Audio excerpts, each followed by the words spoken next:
They asked Haru if he was messing around. What was he thinking, fooling around with some pathetic monster? The girl thought that even an incompetent idiot like Haru could come up with something against a monster of that level. Haru apologized to Lidisha, but Lidisha didn't need his empty apologies. If she hadn't saved him, his empty head would have already been smashed in.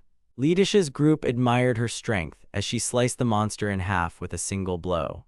She was on a completely different level. That's because she held the title of hero, a title only 7 people in the world had, and Lidisha was also the youngest hero in history, in other words, the best of the best. She's also beautiful and kind-hearted, a girl from her group noted, always worrying about the unreliable Haru. But Lidisha and Haru still hadn't returned after she said she would check Haru's wounds. However, in Haru's opinion, Lidisha had fooled everyone. No one would believe this was the hero's true face. The only person Lidisha treated poorly was her childhood friend. She demanded an apology from Haru before their companions returned. It wasn't like this in the beginning, but ever since she was chosen as a hero, she had changed little by little. Lidisha called him useless, perhaps she was just blowing off steam. But she told him that serving her, being her shield, and dying was the only thing Haru needed to do. Hearing this, Haru looked at her, and then he stood up. Lidisha asked why he was standing up, as she had ordered him to lie on the ground. But Haru refused, simply saying no. Lidisha froze in shock. He told her he couldn't follow her orders anymore, and wouldn't in the future. Suddenly, a sword stopped right in front of Haru's eye. She didn't like Haru's tone and threatened him with expulsion if he didn't obey her. But Haru just turned away from her, and Lidisha called out to him. However, she had just said herself that if he didn't listen, he would be expelled from the party. He told her she could now report the quest completion to the guild. Although it used to be his job, it no longer concerned him. A bewildered Lidisha suddenly tried to stop him. Haru couldn't take it anymore. The reason he got into a fight with that monster was to see what she truly thought. The Lidisha he knew would never have said those hurtful words, but that Lidisha was gone, and he said goodbye to her. After that, at the Adventurers Guild, the girl at the guild was shocked that Haru Torita had left the heroes' party after 5 years together. She asked why, and he said he had his reasons. He then asked if he could leave all the paperwork to her. She agreed, and Haru thanked her. Although it was unexpected, Haru asked her to give him a solo quest if there was one available, and she went to check. He had been kicked out of the party. But it was for the best. Lately, Lidisha had been treating him worse and worse, so it wouldn't have been strange if her true nature had been revealed at some point. He couldn't understand why he was still thinking about Lidisha. After all, he was already free. The girl came up to him and apologized. They didn't have any solo quests, but there were plenty of quests for teams. Haru started to wonder what he should do, since he was broke. Then another girl called out to him from behind. She introduced herself as Alice Sprite and told him to just call her Alice. Alice wanted to talk to Haru. She was also alone without a team. Because of this, she couldn't get a good quest, and she asked Haru if he wanted to team up with her. Haru wasn't against it, but he warned her that he was extremely weak and would only cause problems. Alice then asked if he wasn't part of the heroes' team. He said that was true, but he was more like an errand boy than an actual group member. Alice found it a bit hard to believe that Haru was weak, even though he had been on the heroes' team. He pulled out his adventurer card as proof. The card stated he was a level 7 male mage. Alice herself was level 22, and Lidisha was level 55. She was truly strong. That's how it is, Haru said, and he recommended that she team up with someone stronger than him, anyone at all. But Alice didn't mind having him on her team, so she suggested they try out a quest and do it together. Haru asked why, and she said she would cover him since he had no money. The duo was already in the forest, surrounded by ferocious wolves. The wolves growled loudly, and Alice drew her sword. She swung her sword at one of the wolves. Suddenly, another wolf pounced on her from behind, but Haru rushed to her aid and covered her back. Alice praised him for it, and then she sliced the wolf with a quick blade. Haru plunged several daggers into another wolf, deciding that was enough. Alice then finished off the last one with a double strike. In total, they defeated 4 hound wolves, completing their pacification quest. Haru sighed, relieved that he hadn't been a hindrance. Alice turned to him and said he was amazing. She mentioned that the fight was easy, and it was surprising that even though he was a mage, he knew how to use a sword and attacked at just the right moment. She called him a true expert in support. Haru blushed hearing such praise. He was sure it was nothing special, but Alice said it was incredibly impressive, as if he was already used to it. Haru recalled how Lidisha used to tell him not to stand in front of her as if he wanted to steal her achievements, so he had to dedicate himself entirely to being her support. His heart suddenly twisted unpleasantly. Alice approached him anxiously and asked if he was feeling unwell. While Haru was saying he was fine, another wolf unexpectedly approached them. Alice quickly pushed forward, saving Haru, but she sustained a shoulder injury. She told Haru to run. Standing before them wasn't just a regular hound, but the king of wolves. Alice thought about running away with Haru, but the king of wolves would easily catch up to them. So she gripped her sword tighter and stood in front of Haru, protecting him. She said she would buy him time to escape. Even if she might die, she had to protect Haru, because she was the one who made him come with her. Just then, Haru asked her why she was panicking, saying it was just the father of the hound wolves. He stood up and walked towards the wolf. Then he asked if Alice hadn't encountered such creatures before, and he suggested she was surprised now, as Haru himself was shocked the first time. Alice didn't understand what he was talking about. Because he was level 7, he couldn't escape, which made her very scared for him. Haru used his magic flame, and a few seconds later the king of wolves was gone. The taming was complete, he said. But then he immediately shook his head, not allowing himself to get conceited. Suddenly Alice pounced on him, asking what kind of magic that was. He said it was just basic fire magic, but then Alice asked what was basic about it. There's no way a simple beginner's fire spell could turn a wolf king into ash.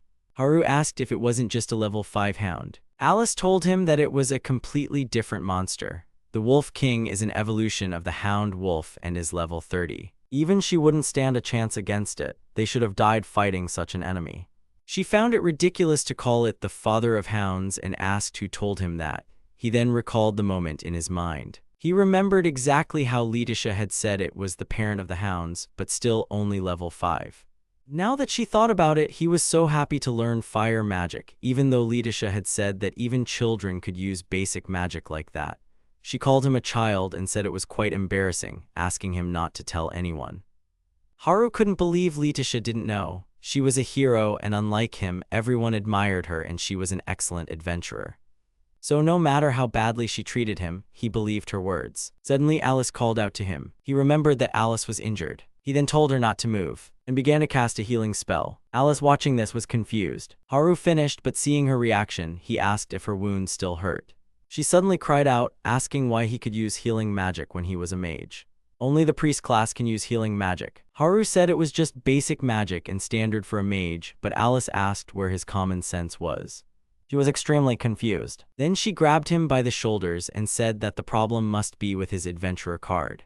She asked him to check his adventurer card. The card was official, and Alice asked when he had last updated it. He replied that it had been about 5 years, ever since he first got it. Hearing this, Alice turned around and stared at him. When she asked him again, Haru realized he had said something strange. She then asked why he had never updated it, and the two of them hurried to the guild.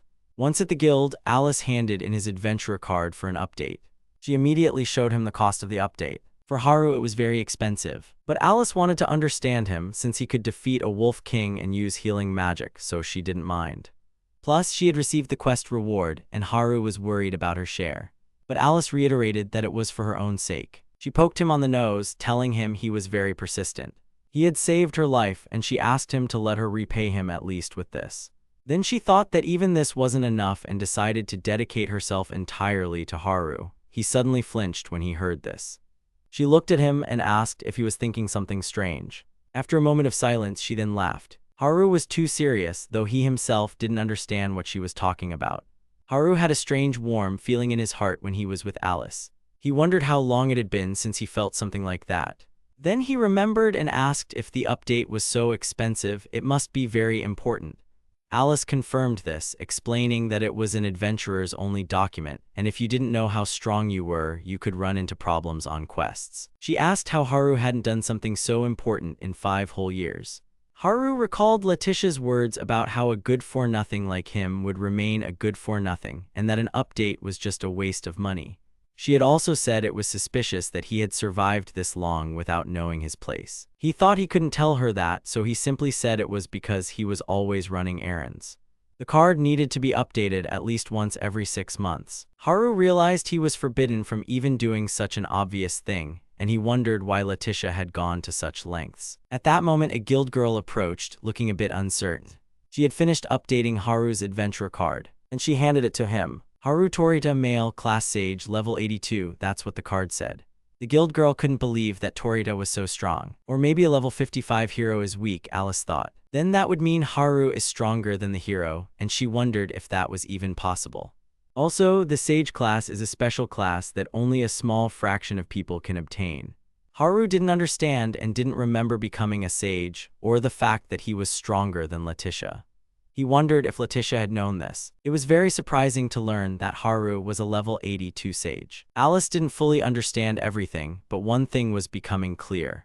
Sages are experts when it comes to magic. They can use offensive, healing, and even support magic. She understood why he could use healing. But even for a level 82, the power of the flame he displayed was excessive. Suddenly, she noticed Haru's dejected state and asked what was wrong.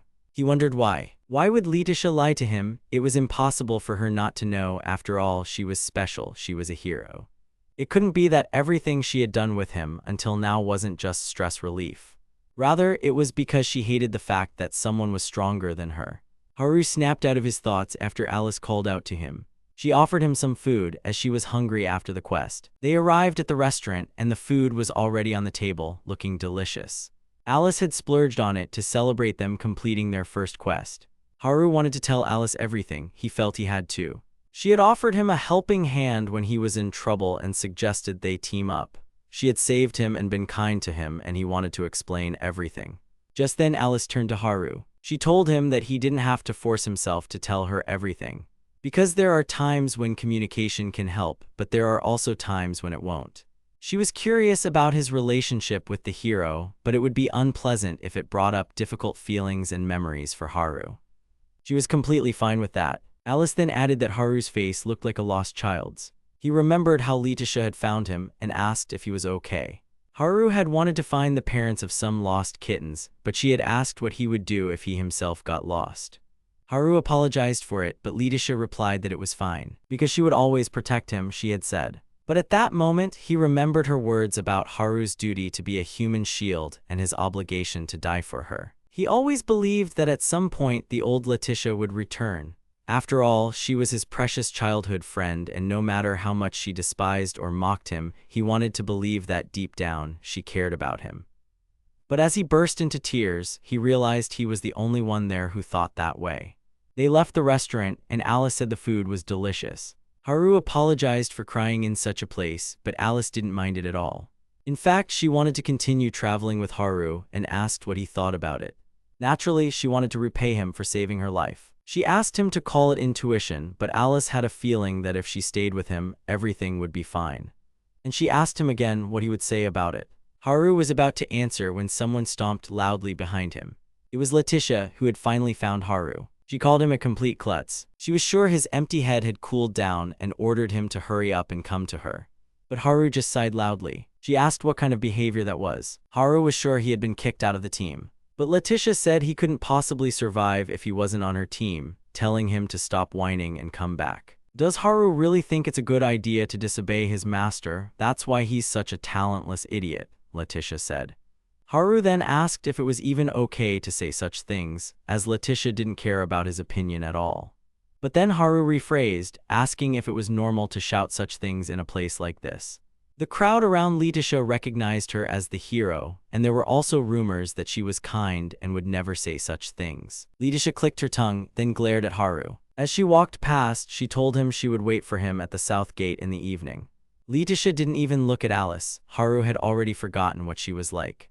Alice anxiously asked if that was indeed the Sword Princess, the hero Haru had been with all this time, and he confirmed it. Letitia Platinus, the Sword Princess, her swordsmanship is so refined that it's mesmerizing even on the battlefield. She defeated a sworn demon and earned the title of hero. All of that was true, but her true face was also true. He then said it was time for them to find a place to stay for the night, as it was getting late.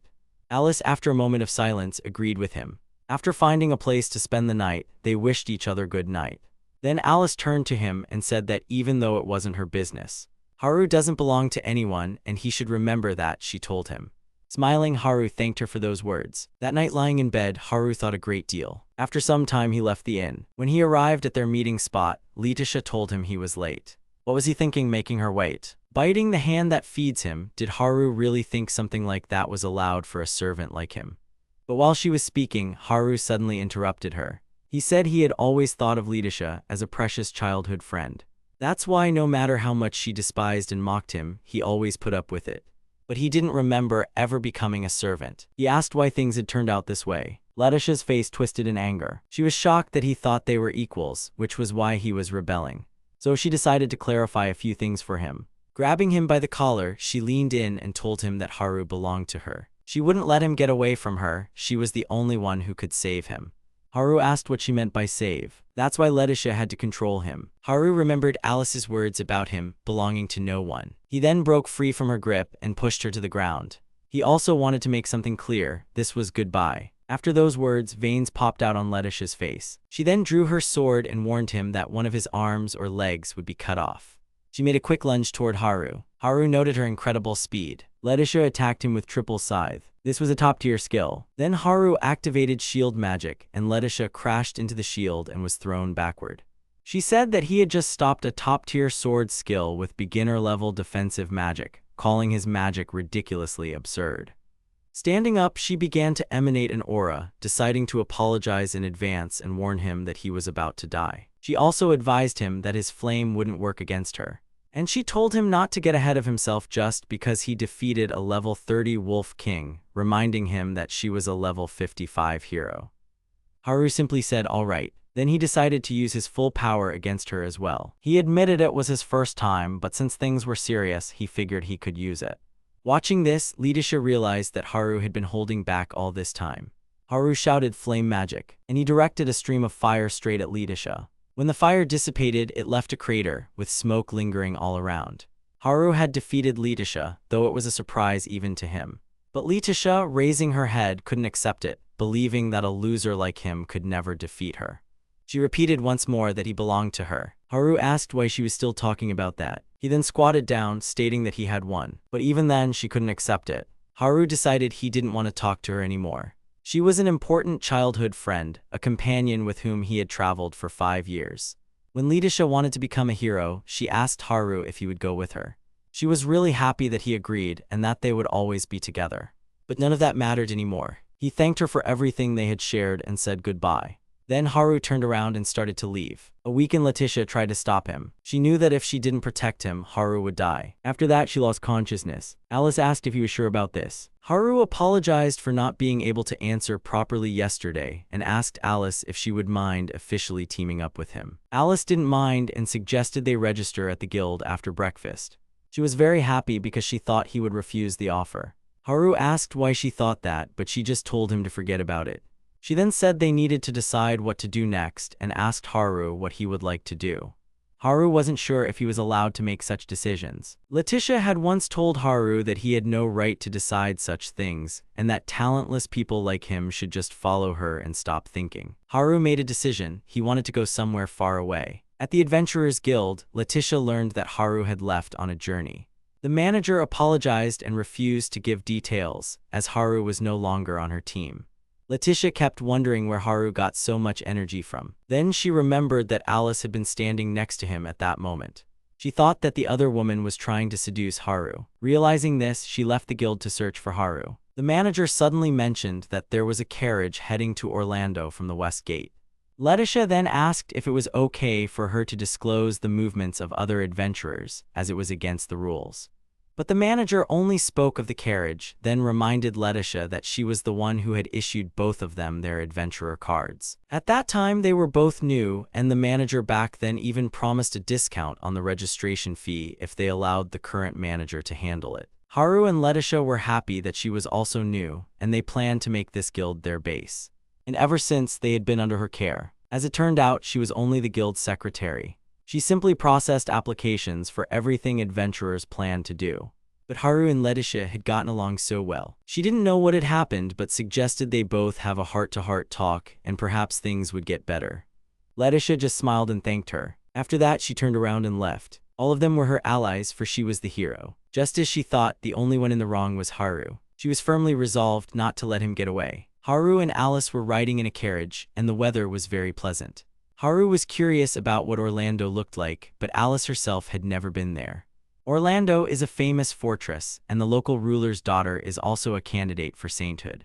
Saints are a class only available to those who receive a message from the oracle, and they are said to be able to use all kinds of healing magic. And if they develop their powers, they can even revive the dead. Alice then smirked and Haru asked what was wrong. Alice said it was nothing, but she thought she did a great job. The hairstyle really suited Haru. It was much better, and she asked if his hair used to bother him. Haru said only a little bit. He also called himself ugly and asked if Alice wasn't disgusted looking at him. Then he quickly corrected himself, saying he wasn't complaining about her skills.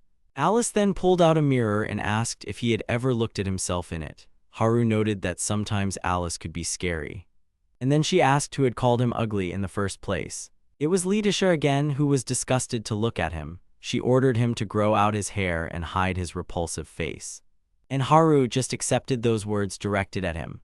Haru said that Litisha was an incredibly talented adventurer, and even though she had changed now, she had always been right since they were children. Then he added that they were childhood friends, which was why he was on her team. Suddenly, Alice leaned in towards him a bit strangely. She grabbed his shoulders and told Haru that he needed more self-confidence because he was strong. He asked if it was because he was an 82nd level sage, but Alice didn't mean that.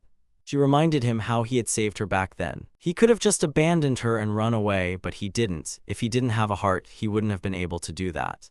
She called him very strong and cool. But then Haru said it was because he made a mistake and thought that Wolf was a level 5 monster, which surprised Alice with his stubbornness. Suddenly they heard a noise. The sound was very much like a monster. In the distance they saw a pillar of smoke. A maid was protecting a person in a cloak. She asked Her Highness to step back. She used an explosive wave against the enemy, but the monster didn't even have a scratch. Even mid-level magic didn't work. The maid named Nine asked the girl and the guards to leave. The girl named Angela didn't want Nine to do it. Nine is level 33, and she's the only one who can stand a chance against a Deathbringer ant in battle. But these ants were at least level 45. She ran across the ant's back with her twin kinangels, but not even a scratch was left on its skin.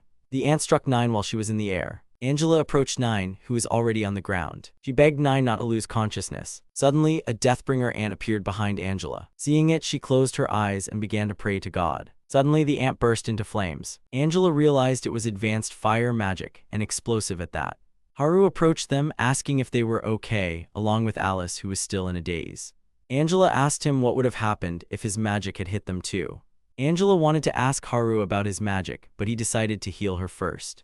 He noticed the rosary hanging around her neck. Angela asked him who he was. Haru used healing magic and cured Nine. She apologized to Angela for such a pathetic display of pain. Angela thanked both of them and asked for their names. Haru introduced himself and Alice to her, even though Alice hadn't done anything. Angela stared at him intently, which made Haru a little nervous. He turned to Alice and asked why she was staring at him for so long, wondering if his face was unpleasant to look at. Then Nine told Angela that she should introduce them as well. She introduced herself as Angela Autumn, daughter of ruler Orlando and a budding saint, and Nine Symphony as her personal maid. Haru then understood why she had a rosary. She had received a message from the oracle. Angela was surprised that he knew about it. She called him an expert in healing magic, but Haru demurred, saying he still had a lot to learn. Then Nine addressed them. She realized they were both adventurers and asked if they were in a hurry. Haru replied that they weren't exactly. Nine then offered them a request. She wanted the two of them to escort her lady on her pilgrimage. Pilgrimages are journeys undertaken to become a true saint. They started talking among themselves, realizing their carriage probably wasn't waiting for them anymore, so they decided to listen to the women. Nine thanked them and explained that there are heroes' tombs in various regions. They travel to these tombs to offer prayers, but these sacred sites are located in remote areas. The hero's tomb they were currently heading to was at the summit of the Cross Mountains, and she pointed to a distant peak. Heroes are individuals who slay demons and save the world, which is why they are revered, and their tombs were built on sacred mountains. Upon hearing the word hero, Haru began to recall memories of Litisha. He then vigorously shook his head, trying to stop thinking about her. Nine mentioned that it would be much safer if they had a remarkable adventurer like Haru with them. Haru wasn't entirely sure he would be useful, but then Nine reminded him of how he had roasted a group of deadly ants. In the end, they agreed, as it would at least be difficult to continue on foot. Angela apologized for asking them so suddenly and promised them a reward when they returned to Autumn. When he tried to decline, Alice poked Haru's shoulder. She told him it was impolite to refuse the gratitude of important people. This was because they would lose their reputation if their offer was rejected. It was a bit careless of him, considering he was speaking with the Lord's daughter, so Haru immediately apologized to her. But Angela didn't mind and asked him to call her Angie, explaining that she and Nine were both indebted to Haru and Alice. In return, she asked for permission to call him Haru-san. Haru didn't object and said she could just call him by his name. He was happy to meet Angie. Angie's head felt like it was on fire, and her face turned red. She couldn't bring herself to call him just by his name, so she asked if she could at least add San. After making a campfire, they're set to reach the Cross Mountains tomorrow. They won't be able to take the cart into the mountains, so they'll continue on foot. Haru told Angie she was incredible, especially since the pilgrimage was so difficult. She explained that if she wanted to become a true saint, she had to try her best, because the people who sent her on this pilgrimage were from Orlando. Her father couldn't spend much time with her because he was busy with work, but everyone in Orlando had been kind to her. That's why she was determined to become a saint and repay them, even if just a little. And in my opinion, Haru is much more remarkable, she said, to be able to use explosion magic at such a young age. But Haru simply said it was just fire. Nine jumped up asking if he was joking, while Angie was even more impressed by him. Haru asked what was wrong with them. Then Alice showed him the typical size of a normal fire, which is a magic spell. Haru was shocked by this, but what surprised him more was that he hadn't known it. He then asked what kind of fire he had, but that was more of a question Alice should be asking. Nine commented that Haru was full of surprises, to achieve such power from a simple fire.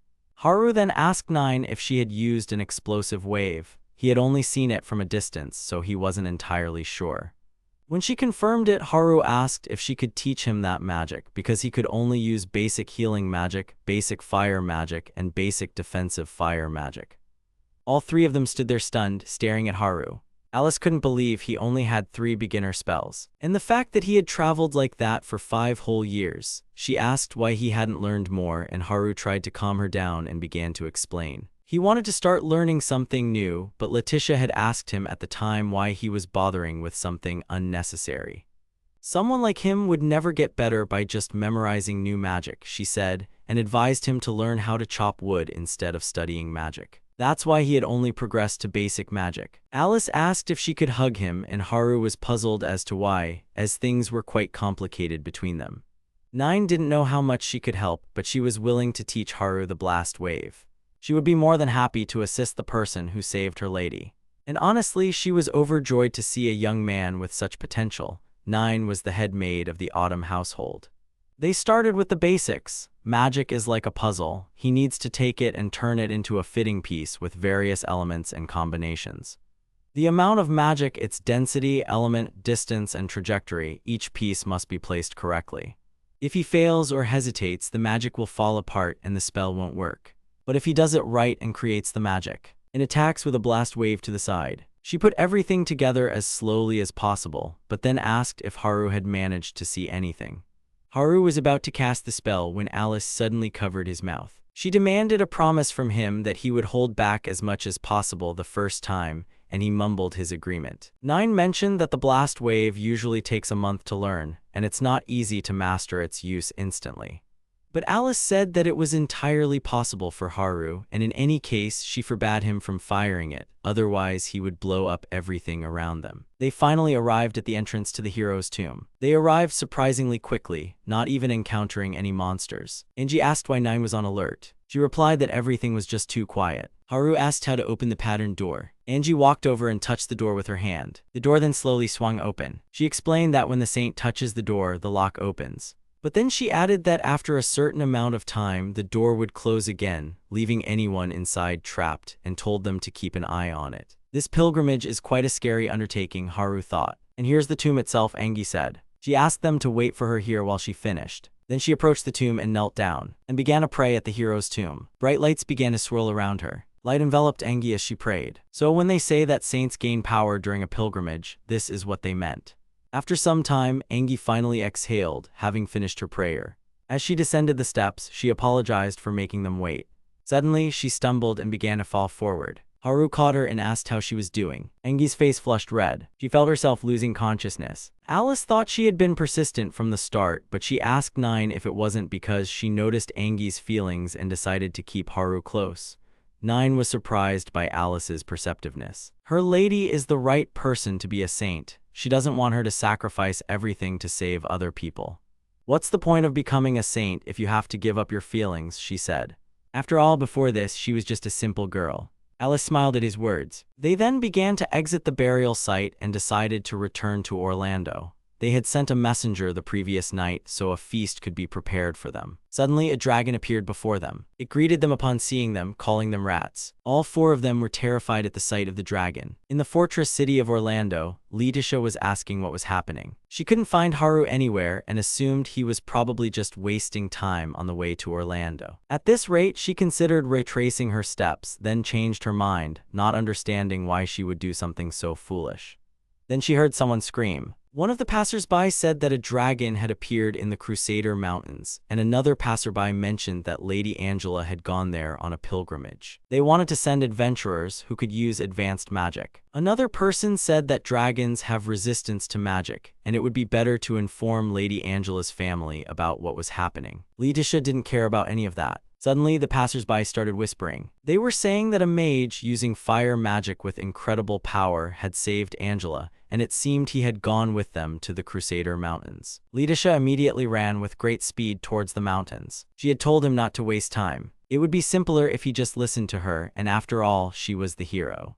No one could object to her, she wouldn't allow it. Then she suddenly started thinking. She paused, wondering, why did she even become a hero in the first place? Even though she always wanted to be a hero, the reason wasn't particularly clear. Suddenly, a sharp ringing filled her head, and she fell to her knees. Every time she tried to remember, her head would start to ache intensely.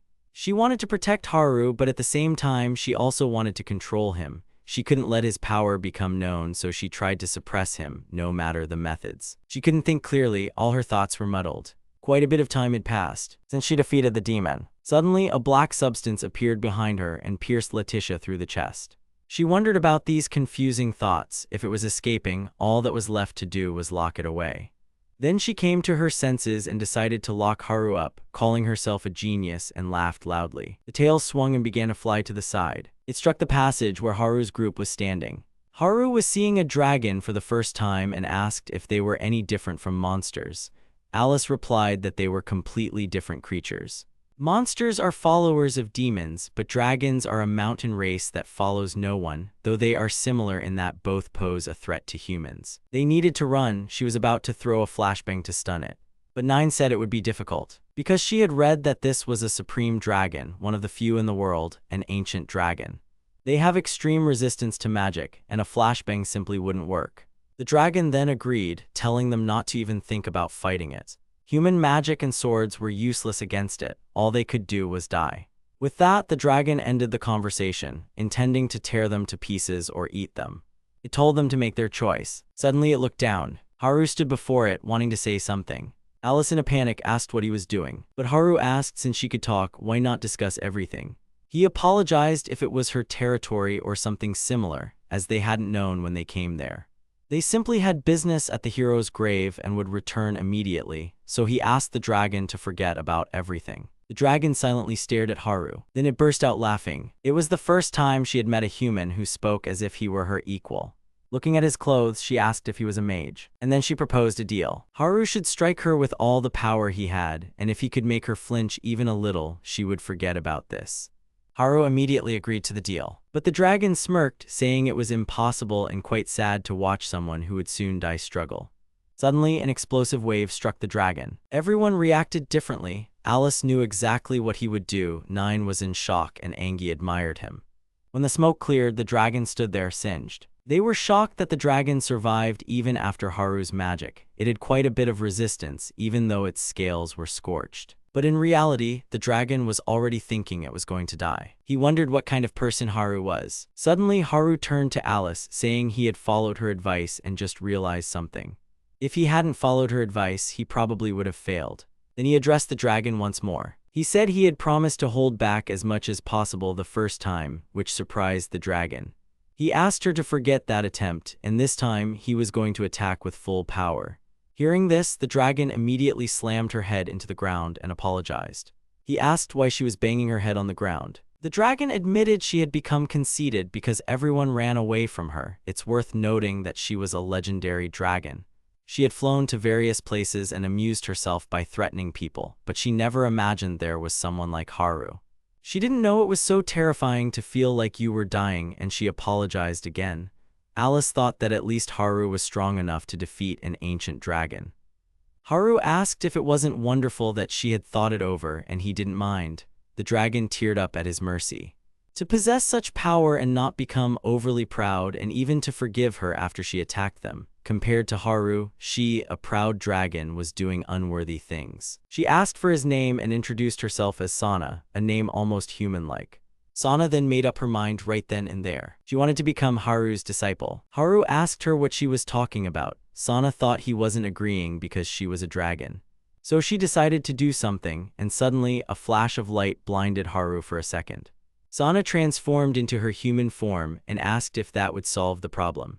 Transforming into a human is one of the dragon's abilities. She then buried her head in the ground again, trusting Haru with her guardianship, and Haru asked her to stop doing that.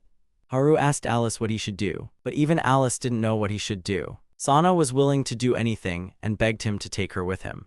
She then offered to become his slave if she couldn't be his disciple, but Haru said that would only make things worse. Then they noticed Lidisha watching the whole thing. Haru asked why she was there. Lidisha asked what he was thinking, making a little girl his slave. Haru said it was all a misunderstanding, but Lidisha didn't see it that way and asked what was up with his hairstyle anyway. Sana asked who that was. Haru was about to answer when he suddenly realized and asked why she was following him and what the point of that match was then. Lidisha said it didn't count. While the two of them were arguing, Alice called Sana closer. She whispered to her that Lidisha was the hero, Haru's childhood friend, and was always rude to him. Sana then smirked after hearing all of that. She said that the hero loved Haru, and the two of them stared at her in a daze. She loves Haru so much that she started bullying him. She's called a hero, but she's still human, and Sana added that forcing your feelings on others is bad and she should think about how much she bothers others. Haru was shocked that someone who wanted to be his disciple would say something like that. The hero's stats are all boosted, so they can't assess his strength based on level alone. The reason he won back then was most likely because Lidisha let her guard down. But if she gets serious, she could easily blow up this entire mountain. And what Sana said was more than enough to really tick her off. Wanting to prevent that, he turned to look at Lidisha. However, Lidisha's face was already burning red. Lidisha demanded to know what nonsense Sana was spouting, but Sana just smirked, realizing she had hit a nerve. Angie then asked Nine if people like that were called Sundir. But Nine replied that if she had to choose, it was more like Yandir. Sana then suggested that everyone who liked Haru should all be friends together. Alice scratched her head as if she knew this was bound to happen. Angie asked if she should do that too, but Nine told her not to bother. Meanwhile, Haru stood there, pondering if Lidisha actually had feelings for him. He just couldn't believe such nonsense. He then turned to Lidisha. She spun around, flustered, and asked what he wanted. Haru pointed to the entrance of the tomb and told her not to get in the way, as they had a quest to complete inside. She then decided to do the quest herself, confident that Haru wouldn't be able to figure out the clue. And with a laugh, she ran towards the tomb. At that moment, the lock on the door began to close, sealing off the path to the tomb. Alice asked if that was going to be okay. Haru said that knowing her, she'd be able to get out, even if it took a few days. Sana trembled, realizing how cold-blooded her teacher was, and knew she'd have to be careful never to anger him. Alice understood that this meant Sana was indeed coming along with them. Night had already fallen, so they decided to rest. Angie offered Sana a blanket so she wouldn't have to sleep on the ground and risk getting sick. Alice noticed that Haru wasn't there. Meanwhile, he was sitting on a hill when suddenly Alice called out to him from behind. She approached him with a smile. Sitting down next to him, she asked him to always let them know when he goes off alone, because they are a team. Haru apologized, explaining that his mind was just a jumble of thoughts. Then he turned to Alice. He asked her how he should interpret it if someone says they love him, and in what way he should accept it. Alice replied that she didn't think that was the only solution, but what was more important were his own feelings. When he was with Letitia, everything was so simple and he never thought about leaving her, but that was before he found out what she was truly like. Finally, he got rid of those memories, faced the truth, and left Letitia, only to have everything turned upside down after all that, and to hear that she might love him. He didn't know what to do. Alice told him that she would always be on his side. However, this was the one thing she couldn't help him with, as she had a secret motive. She then suggested that he could make this one of the goals of their journey, because there are no rules limiting an adventurer's goals. She told Haru he didn't have to answer right away. Then he remembered something and turned to Alice. He asked her why she became an adventurer. Haru realized he had never asked her that before. She replied that she didn't have any major reason, she just wanted to meet someone. He then asked if it was really the right time to let him choose their travel destination, and he wanted to help her find that person as quickly as possible. But Alice said she had already met him and that she met him at the very moment she was wondering what to do next. She stood up, preparing to leave, and told him not to get sick while sitting by the shore. Haru wondered who this person she wanted to meet could be. Alice sighed because she couldn't just tell him about it. That's because Haru was the one she had been searching for a very long time. She had met Haru 10 years ago. Her mother asked Alice if she was feeling well. Her father told her to look out the carriage window. A beautiful village unfolded before her eyes. Her parents said they would both handle moving things into their new home and told Alice to go play for now. They told her the main thing was not to go too far and to come back in time to take her medicine. She walked around the village outskirts, passed by the river, and sat under a tree. The air was clean, and she had never gone so far before without feeling pain. She was sure that in this village, she would be able to overcome her illness. Suddenly, something fell from a tree right in front of her, startling her greatly. It was a boy covered head to toe in mud. He recognized her as the new girl who had moved there, and Alice introduced herself to him. The boy was Haru, and he was happy to meet her. He immediately suggested they play together. That's how Alice met Haru. Haru learned that she had moved to the village to improve her health. The city air was dirty, and she often suffered from mild attacks, which meant she couldn't play tag with him. Haru then suggested they just take a walk and he could show her around the village instead. He told her they would have plenty of time to play tag once she felt better. She gladly accepted his offer. That day, the two of them walked around a lot. But later, when Haru came to visit her, Alice's mother apologized and said that Alice had a fever. Alice wasn't a very strong person. She could only go out for a walk once a week. Haru was the first friend she had ever had, and she didn't know if he would still like her after all this. She hated it. She couldn't wait to get better. She really wanted to play with Haru. He always took good care of her. Haru took Alice's hand, telling her to watch her step. Watching this, Letitia pouted and turned away. Alice hadn't played with her much. Letitia was annoyed with adults because they were always telling her not to get her clothes dirty, asking why she couldn't behave properly, and so on. Alice admitted that she wished she could hear that, because she couldn't even play in the dirt. Letitia looked at her and apologized, but Alice said it was fine. Letitia hoped she would feel better. Alice confessed that she thought Letitia didn't like her. Just then Haru arrived and asked what was wrong with Letitia. She said that Alice was weak and had been waiting for him there all alone, and she told him to stop making her worry. Then she stomped off to the side. The two of them looked at each other, saying that Letitia was very kind. Alice said that one day, when she could run as much as she wanted, she would love to play with Letitia. Without exaggeration, she really wished for it. Those days were the happiest of her life. The feeling of comfort had a positive effect on her, and her illness was getting better and better. She let her guard down, and that's why she vomited blood right in front of Haru. It was the day of the village festival, and Haru had invited her to go with him. She was so excited, but then she had a terrible attack, one she hadn't experienced since meeting Haru. Fortunately, the adults immediately came to her aid, and she survived. But that day, everything was ruined. Haru blamed himself for the attack she had. He cried every day, and he was nauseated by food, growing weaker and weaker until he was on the verge of death. It was only 2 weeks after she fainted that she learned about Haru's condition. She asked her mom why she hadn't told her, wanting to apologize to Haru and tell him it wasn't his fault. But Haru was in a bad state, and her mom didn't know what would happen if he saw her. Would she really never be able to see Haru again? Then she asked her parents if they had studied all kinds of magic to cure her illness, and even the magic that could erase the memories of people who had gone through bad things. She wished they would erase Haru's memory, all his memories of her. Her mom immediately grabbed Alice, saying it was an accident and no one was to blame, neither Alice nor Haru, and asked her not to be so hard on herself. Alice knew that, but she didn't want Haru to go through all this because of her. He was her very first friend. She begged her mom and dad to help Haru. The memory erasing spell worked, and Haru came to his senses as if nothing had happened. But to avoid reminding Haru of his memories, they left the village. These were all the memories she had left of Haru. After all these years, she had overcome her illness. It was all because she had a reason to live. She was going to redo how Haru and she met, and she would be by his side and protect him. After what she did to Haru, she couldn't just erase her own memory and forget about it. That would be too selfish. She changed her hair color with magic and disguised herself, became an adventurer, and visited that village, but Haru had already embarked on a journey with Lidisha. And since she became a hero, she managed to follow in his footsteps. Suddenly, as she turned a corner, she saw something. The guild secretary loudly called out Haru Torida's name, announcing that he had left the hero's party. She quickly hid behind a wall, flinching sharply. Her heart pounded as she recognized Haru, unable to understand why he had left Lidisha's team. She noticed Haru was in trouble when he wasn't given any solo quests. Watching him, she silently pleaded for him not to recognize her. Then at that moment, she approached Haru with a loud stomp. She was recalling all of this as they rode in the carriage when she suddenly noticed Haru staring at her. She then asked what was wrong. Haru said that sometimes when he looked at her, he got a strange feeling.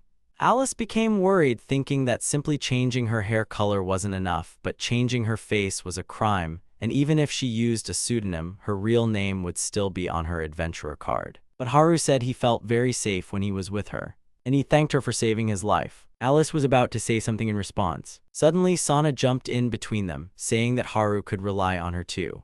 Alice grabbed Sana's head, and Sana asked why she was angry. Alice would always help Haru. It was her redemption and the meaning of her life. The problem was with Lidisha. They used to be close, but Alice wondered why she was acting this way towards Haru. Her current obsession with Haru was simply terrifying. He said she was just a little strange, but Alice wondered if that was all there was to it. She pondered what had happened to Lidisha while she was away. They could already see Orlando, and Haru remarked that it looked like a castle, truly a fortress city. Suddenly, someone called out to Nine. It was one of the Autumn household servants who told them to enter the city through the back gate. Nine asked why. The man told her to just listen calmly. He explained that rumors were circulating in Orlando that Angela was controlling demons and ordering them to attack people. Of course, many people believed these rumors. Nine jumped up, asking who could have spread such a vile rumor. Angie then pulled Nine back, saying they would talk once they arrived. She then asked them to take her to the mansion as quickly as possible. At the Autumn households, they were greeted by Lord Catterley Autumn, the ruler of Orlando, who thanked Haru for saving his daughter. He mentioned that normally he would host a feast for them, but the current situation wasn't ideal. Honestly, he didn't know what was happening, but several people claimed to have seen Angie controlling a demon. Nine found this utterly absurd, and naturally the Autumn family was still investigating. Nine explained that they had been on a pilgrimage for the past few days, and deadly ants had even attacked the girl herself, but that was the main problem. While Angie was on pilgrimage, no one had seen her. The deadly ants that attacked Angie shouldn't have appeared there at all. They believed it was a staged attack to avoid suspicion. Nine was eager to prove their innocence when suddenly, one of the maids burst into the room. She apologized for barging in without knocking, but it was something very important. A male voice apologized for interrupting. He addressed Angela Autumn, stating that the Adventurers Guild had issued an arrest warrant for her and she would have to comply. It didn't matter if she was the Lord's daughter or not. She would still have to obey the guild's decision. Nine pulled out her daggers and declared that he was too suspicious and would be eliminated. However, the man caught her daggers with his fingers, remarking that she was a rather creepy maid. He then asked why they shouldn't hear him out first. Nine then leaped back. She stated there was no reason for her to listen to those who came to capture the young lady, and the man was about to explain that there was a reason. But Nine attacked him anyway without hesitation. The man then clenched his fist and aimed it directly at Nine, demanding that she listen to him. Suddenly, his fist loudly struck a shield that had appeared out of nowhere. He winced in pain, his hand turning red. He noted that the defensive magic appeared quite quickly and in such a narrow window. He then asked if the mage brother was responsible for it. Haru confirmed it. He asked Haru if he wasn't just an ordinary person, as the magic had worked instantly with such precision and power. Haru replied a bit uncertainly that it was most likely the case. Sana was about to happily announce that Haru was an 82nd level sage when Alice suddenly covered her mouth, saying it was impolite to boast about one's skills. They then started a small argument between themselves. The man asked if they could finally just listen to him. He introduced himself as Jin Darnsleeve, a simple adventurer. The warrant was only to observe the saint's reaction and prove that she hadn't done anything wrong. Even the guild doesn't believe the rumors that the saint controls demons, everyone who has lived in Orlando for a long time knows her character. Orlando is surrounded by walls and rarely attacked by demons, making it a major trade hub and a new home for many. If they're new to town, it's no surprise they don't know how pure-hearted Angie is. And now that a complaint has been filed, the impartial guild has no choice but to act. That's all he wanted to say, and he thanked Orlando's ruler for listening. Angie then decided to comply with the guild's order. 9 tried to dissuade her, saying she shouldn't listen to such a rude person, but Angie replied that if the observation cleared her name, her refusal would only complicate things. Jin was glad she understood and reminded her that the guild was still on their side, and they weren't going to sit there and watch around the clock, even if she wanted to peek into the bath to prove her innocence. At that moment, even faster than before, 9 already had a dagger at his throat, warning that if he said one more nasty thing, Jin would lose his head. After that, they decided to get to the bottom of everything. There were 2 possibilities. Either the witnesses were lying, or someone was impersonating Angie and orchestrating all this. But how easy would it be to impersonate someone when everyone in Orlando knew Angie? Alice said it wasn't impossible. Hair color could be changed with a simple spell, and there was even a spell that could transform one's appearance, but the law forbade it. Haru then cheerfully remarked that Alice knew quite a lot about this, but she flinched and said she had only heard about it. In any case, it was interesting what the culprit was trying to achieve, and she asked Angie if she had any ideas, but Angie had none. Then the maid approached them again. She reported that a demon had invaded Orlando. Haru decided to follow them, and seeing this, Angie also wanted to go. But she was forbidden and told to stay there. Outside the fortress, Haru attacked with flame. Sana complimented his amount of fire, and Haru thought it probably looked strange. But Sana had a different question. Why did he consider it normal? Her scales had been hit by advanced fire magic before, but they never even scorched. And when she recalls Haru's explosion wave, her body shudders at the mere thought of it. Alice was glad that he finally understood, because that's exactly what she had been saying all along. The guards then started whispering, saying there were rumors that demons had become more violent since Angela's return. When Haru looked at them, they hastily returned to their patrol. Sana said that the rumors were indeed spreading quickly. Haru remembered Angie saying she wanted to become a saint and repay her debt to the people. He clenched his fist, wondering who could have done such a thing and why. Quite a few people believed these rumors, while others felt guilty for suspecting Angie. But that wouldn't stop them from going and reporting it. Angie wanted to inform the high priestess that she had completed one of her pilgrimages, but under these circumstances, she couldn't just leave peacefully. Jin said he didn't mind, as long as she was by his side. He had said that the guild was on her side, so Angie asked if he wanted to join them. But then Haru approached them. He asked Jin if the Adventurers Guild had hired him only for observation, not to protect Angie. Jin said he wasn't that old, but he wouldn't want to rush into battle because he wouldn't get paid more than usual for it. 9 was angered by the fact that he wouldn't help Angie if she were in danger. But then Haru asked 9 to calm down because Jin was right, being an adventurer isn't charity.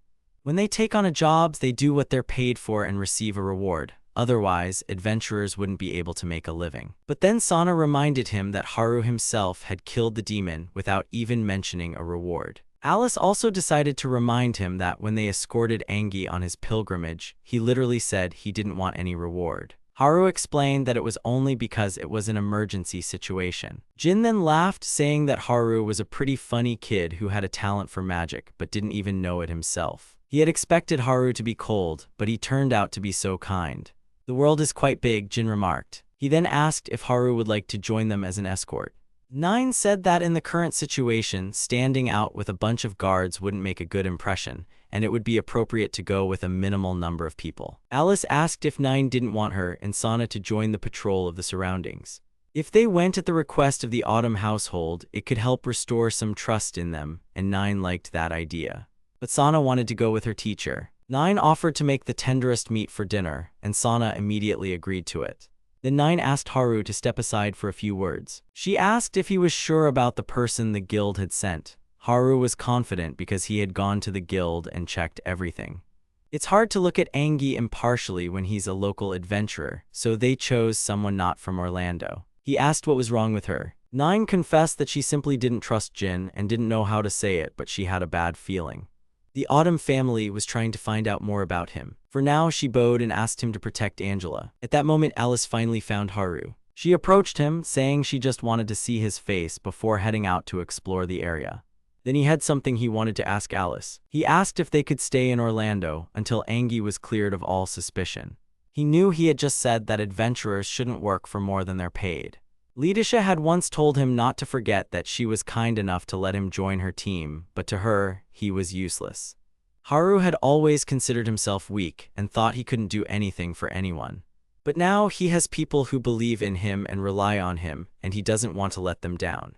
Suddenly, Alice leaned against his shoulder. Haru got flustered, asking what she was doing, but she said that Haru really couldn't help himself. She knew he would say that. He is who he is, and she wanted to go on an adventure with him and repay her debt.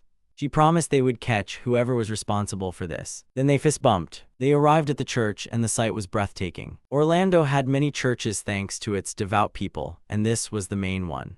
They walked together towards the priestess. The priestess stood in the light, then turned to face them. The priestess's name was Rona, and seeing that Angie was safe, she asked how she was doing. Rona asked who these people were, and Angie said that Haru was a very strong adventurer. Then she introduced Jin, her guardian. Angie then introduced Rona Fallon, the priestess of the Great Church of Orlando, to both of them, mentioning that she had attended church with Rona since childhood. Rona then assumed Angie had simply come to report the completion of her pilgrimage and extended her hand. Angie looked at her and reached for her hand. Taking Angie's hand, Rona stated that her powers had grown since returning from the pilgrimage and that she wasn't deceiving anyone. She then bid Angie farewell, saying she had a lot of work to do. Everything happened too simply, and that was all she said. Rona was Angie's childhood friend. When they were children, they often played together. Like Angie, Rona came to church every day, striving to become a saint for Orlando's sake. However, after embarking on the path of a saint, Rona was chosen as a priestess, and Angie stopped seeing her. It was pointless. Being a priestess was much harder than being a novice saint by far. Seeing Angie's tears, Haru put a hand on her shoulder, saying that even though they had only recently met, he hoped they would be able to talk again very soon. Angie thanked him. From above, Rona watched them observing. She wondered why it was always her. Demons had attacked again, the northern gate was targeted, and now the eastern watchtower, and after all this, they were utterly exhausted. There were too many demons, and they were tired of fighting them day in and day out. Alice tried to understand what the imposter was trying to achieve. At that moment, 9 arrived and reported on an incoming report detailing the investigation into the incidents. It turns out Alice was right in her assumption that there was an imposter masquerading as the young lady. One of the witnesses was a merchant who had visited Autumn's house for a long time, and his words were, "It was definitely Lady Angela." This meant the imposter was using the appearance-copying magic Alice mentioned, but Alice herself didn't think it was true.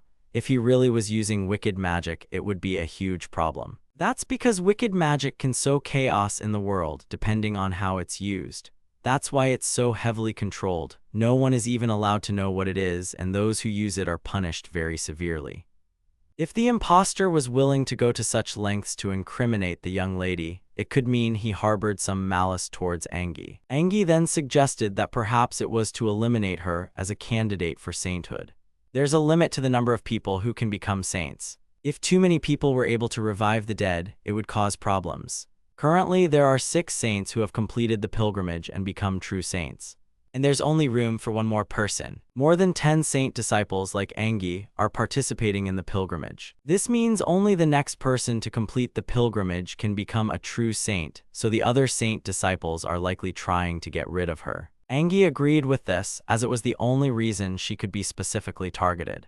Haru then had a simple question. Could someone who controls demons and practices forbidden magic become a saint, because he thought one needed to receive an oracle's message? Angie looked at him and replied very uncertainly that most likely not. Jin laughed, saying that a saint couldn't do evil, and they ended up back where they started.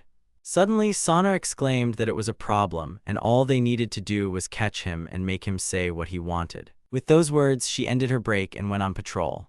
Haru said that Sana was most likely right. He then turned to Angie, telling her not to worry because they would succeed. Jin asked if she would stand there and wait until they returned, and Angie replied that she would go to her room.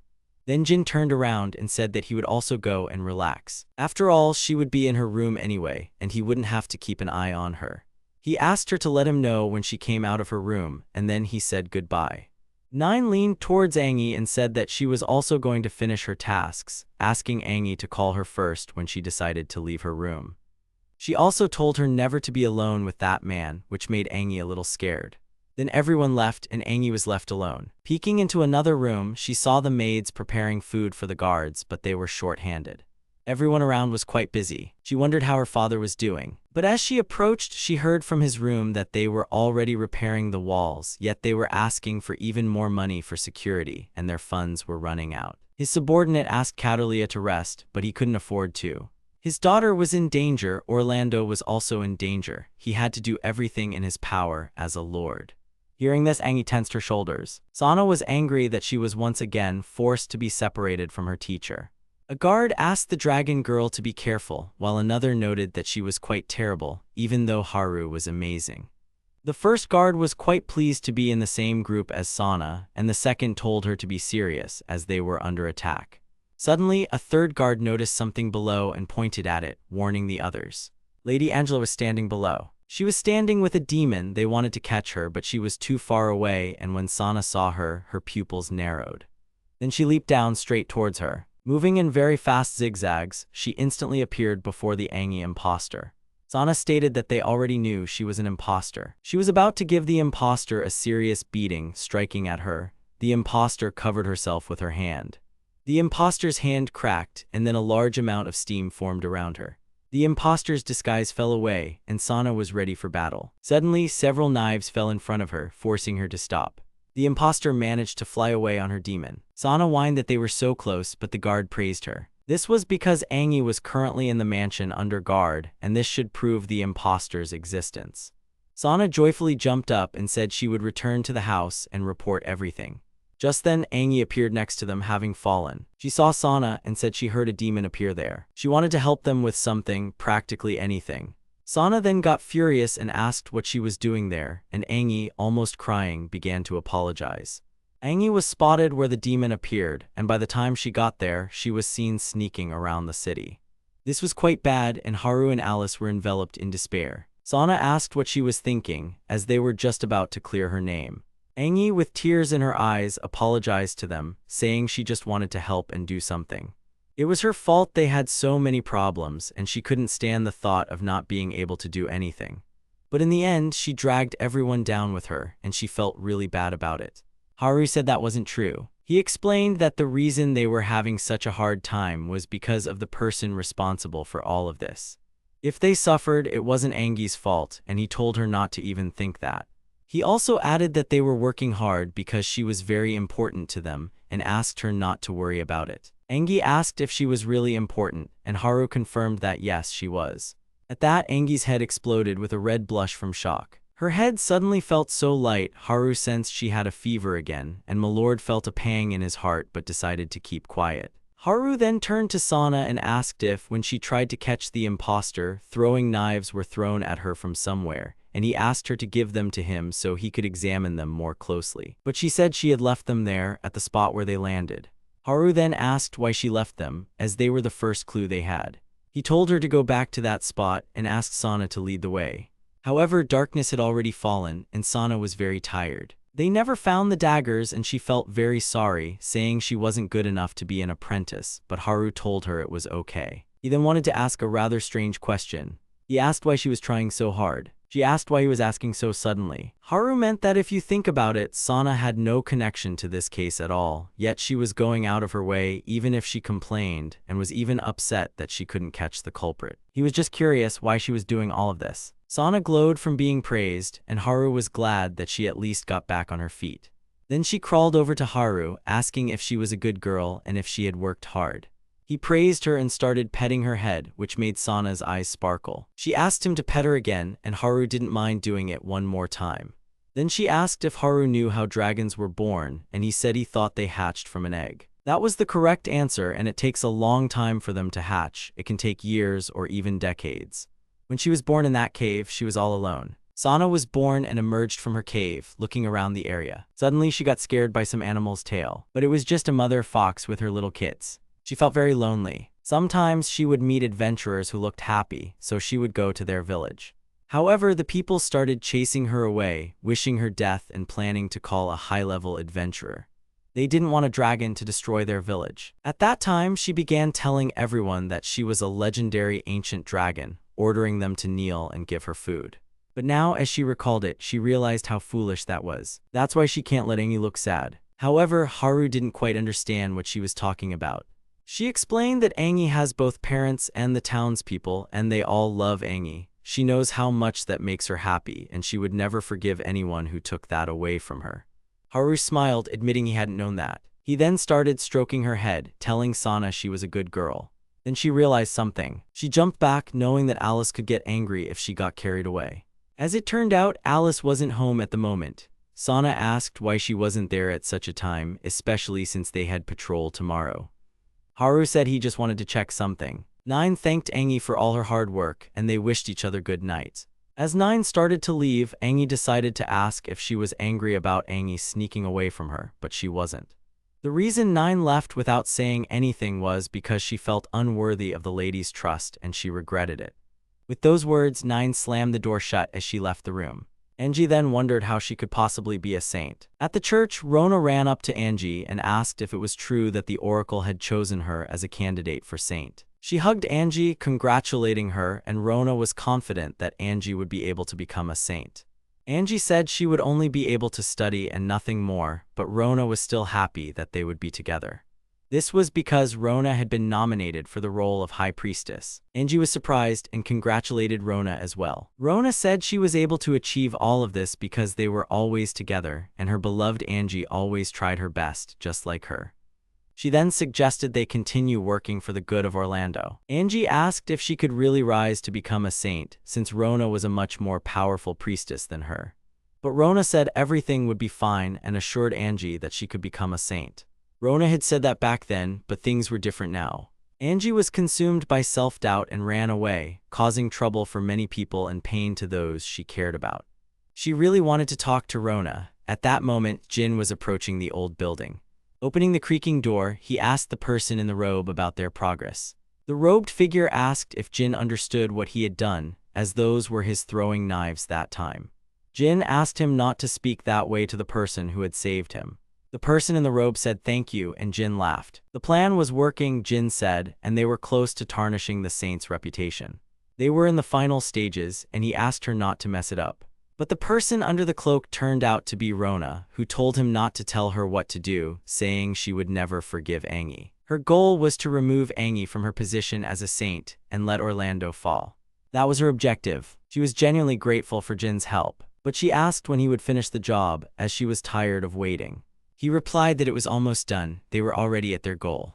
Tomorrow night, in the center of Orlando, he wanted Rona to take on the appearance of the saint and summon as many demons as she could find, and then everything would be complete. And the fact that the people knew she was an imposter would only benefit them.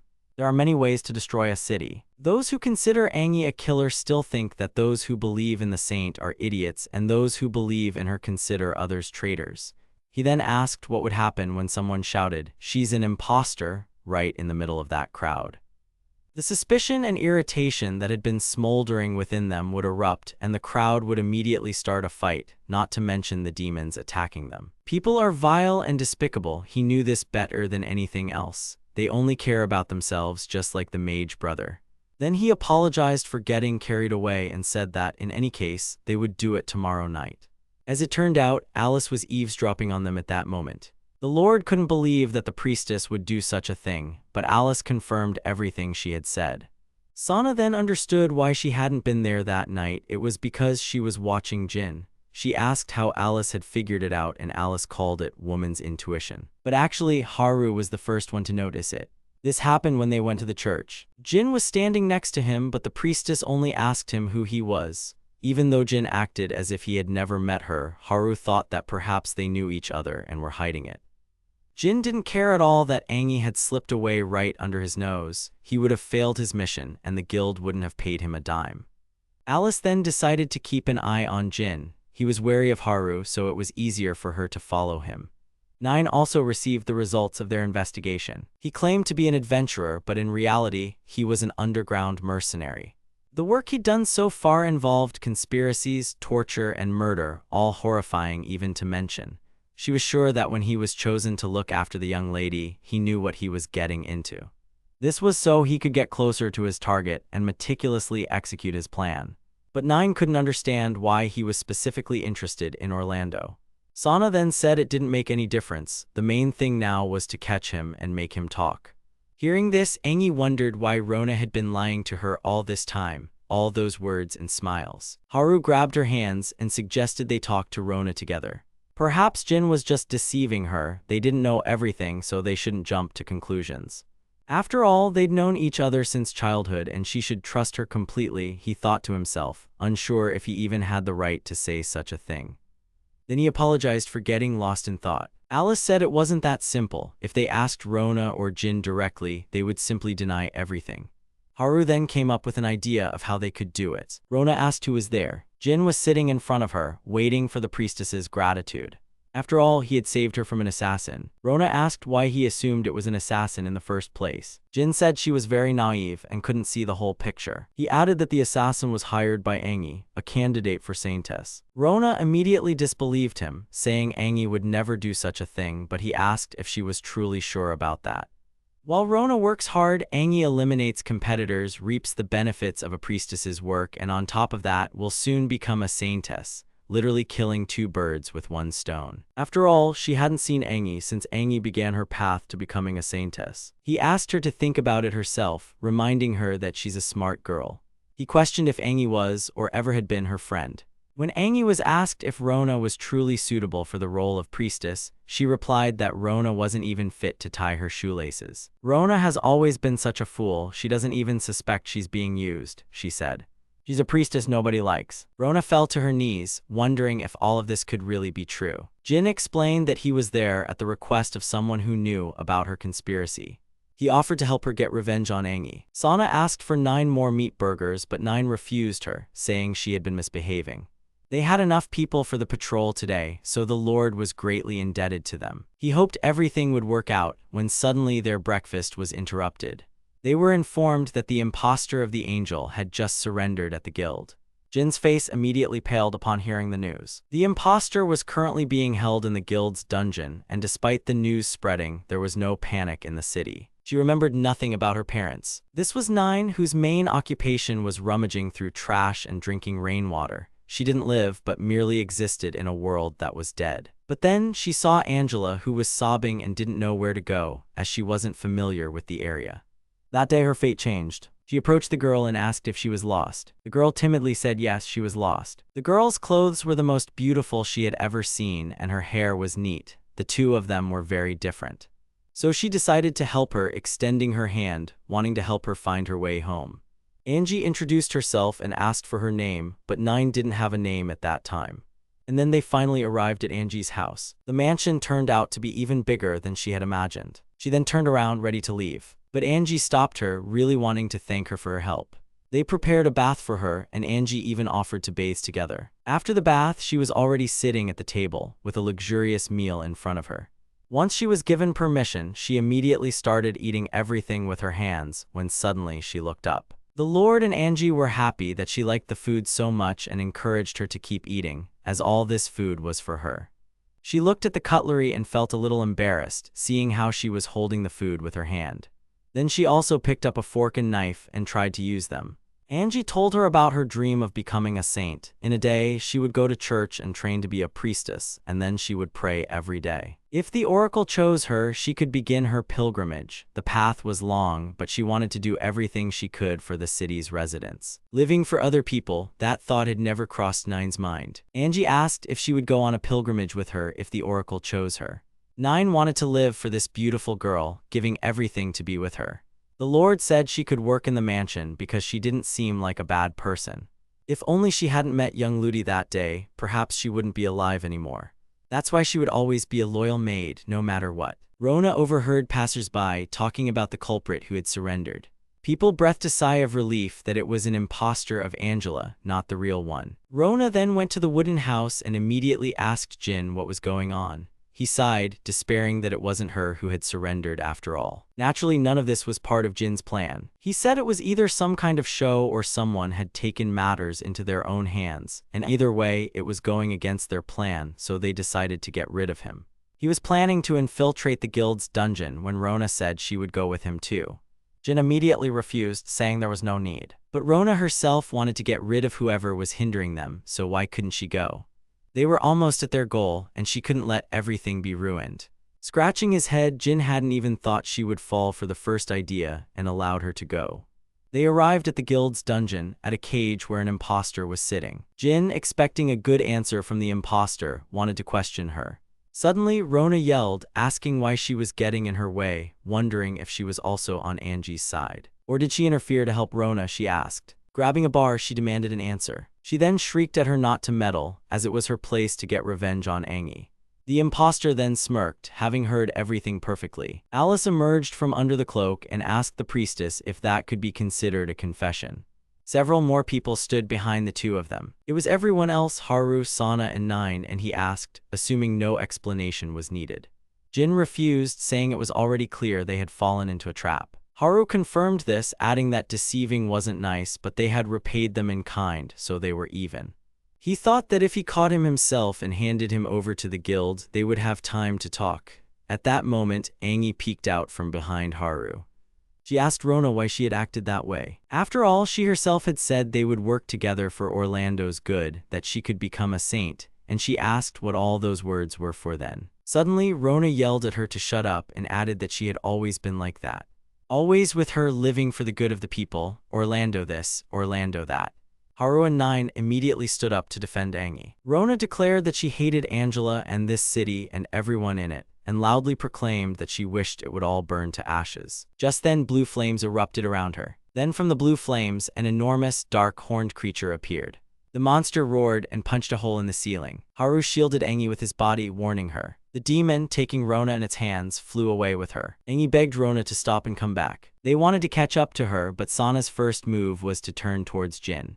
She was ready to deal with the muscular brute. He smirked, pulling out a dagger. Sana immediately recognized them as they flew towards her. She wasn't about to fall for the same trick twice, just as a ball appeared in front of her. Alice yelled at her to get down as fast as possible, and suddenly a dagger struck the ball.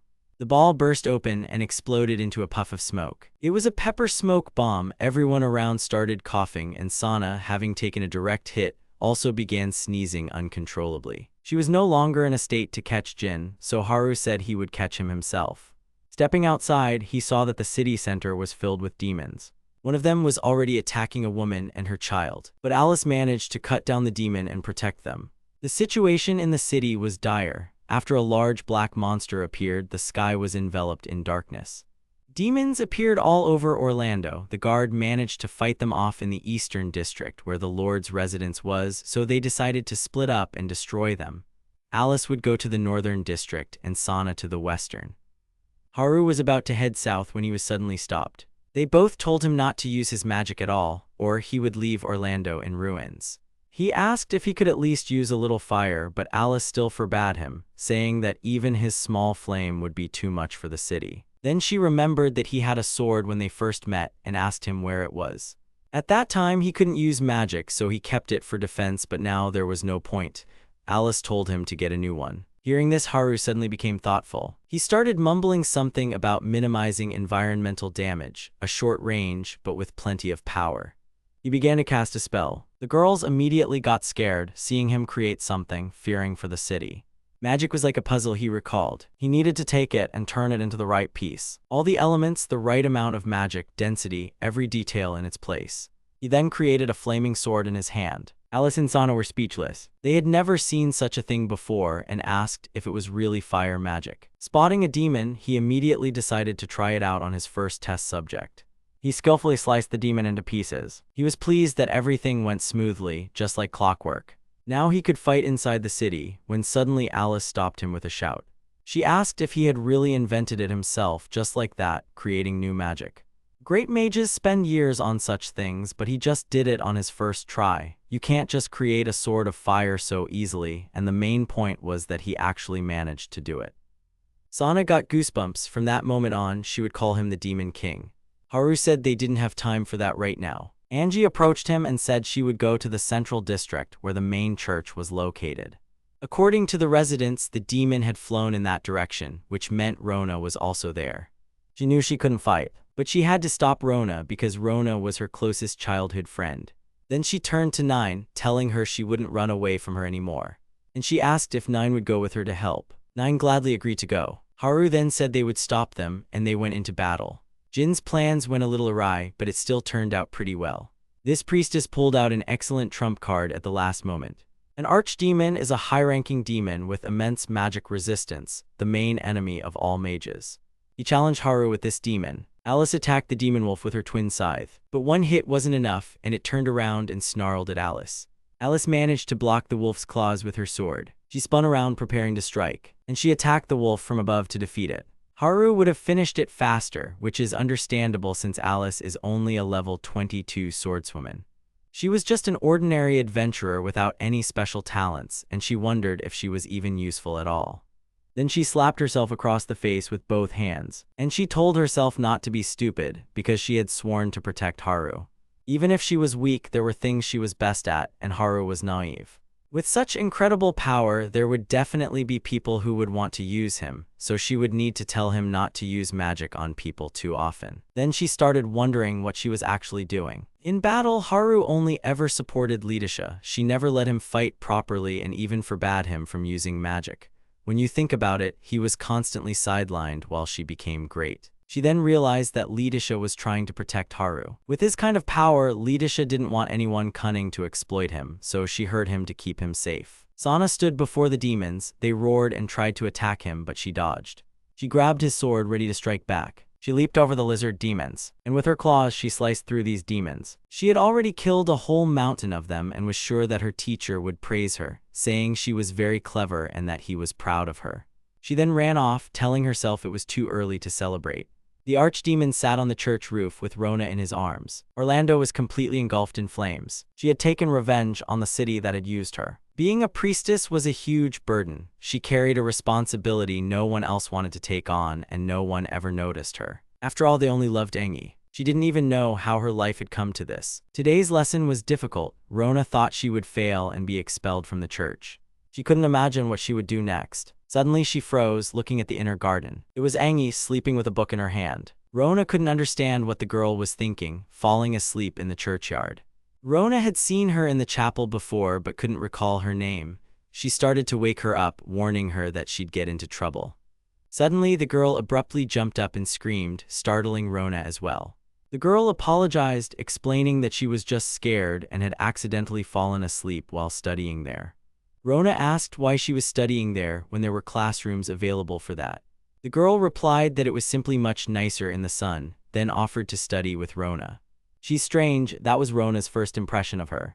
Angie explained a topic to Rona that she hadn't understood, even though Angie herself hadn't grasped it immediately either. Rona then asked for her name and introduced herself. Angie also introduced herself, saying it was nice to meet Rona, and the two immediately became friends.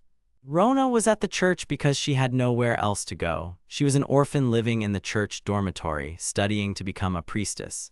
If her grades were poor, she would lose her place and wouldn't be able to live there anymore. Angie then decided to put in her best effort alongside Rona because she didn't want to lose her.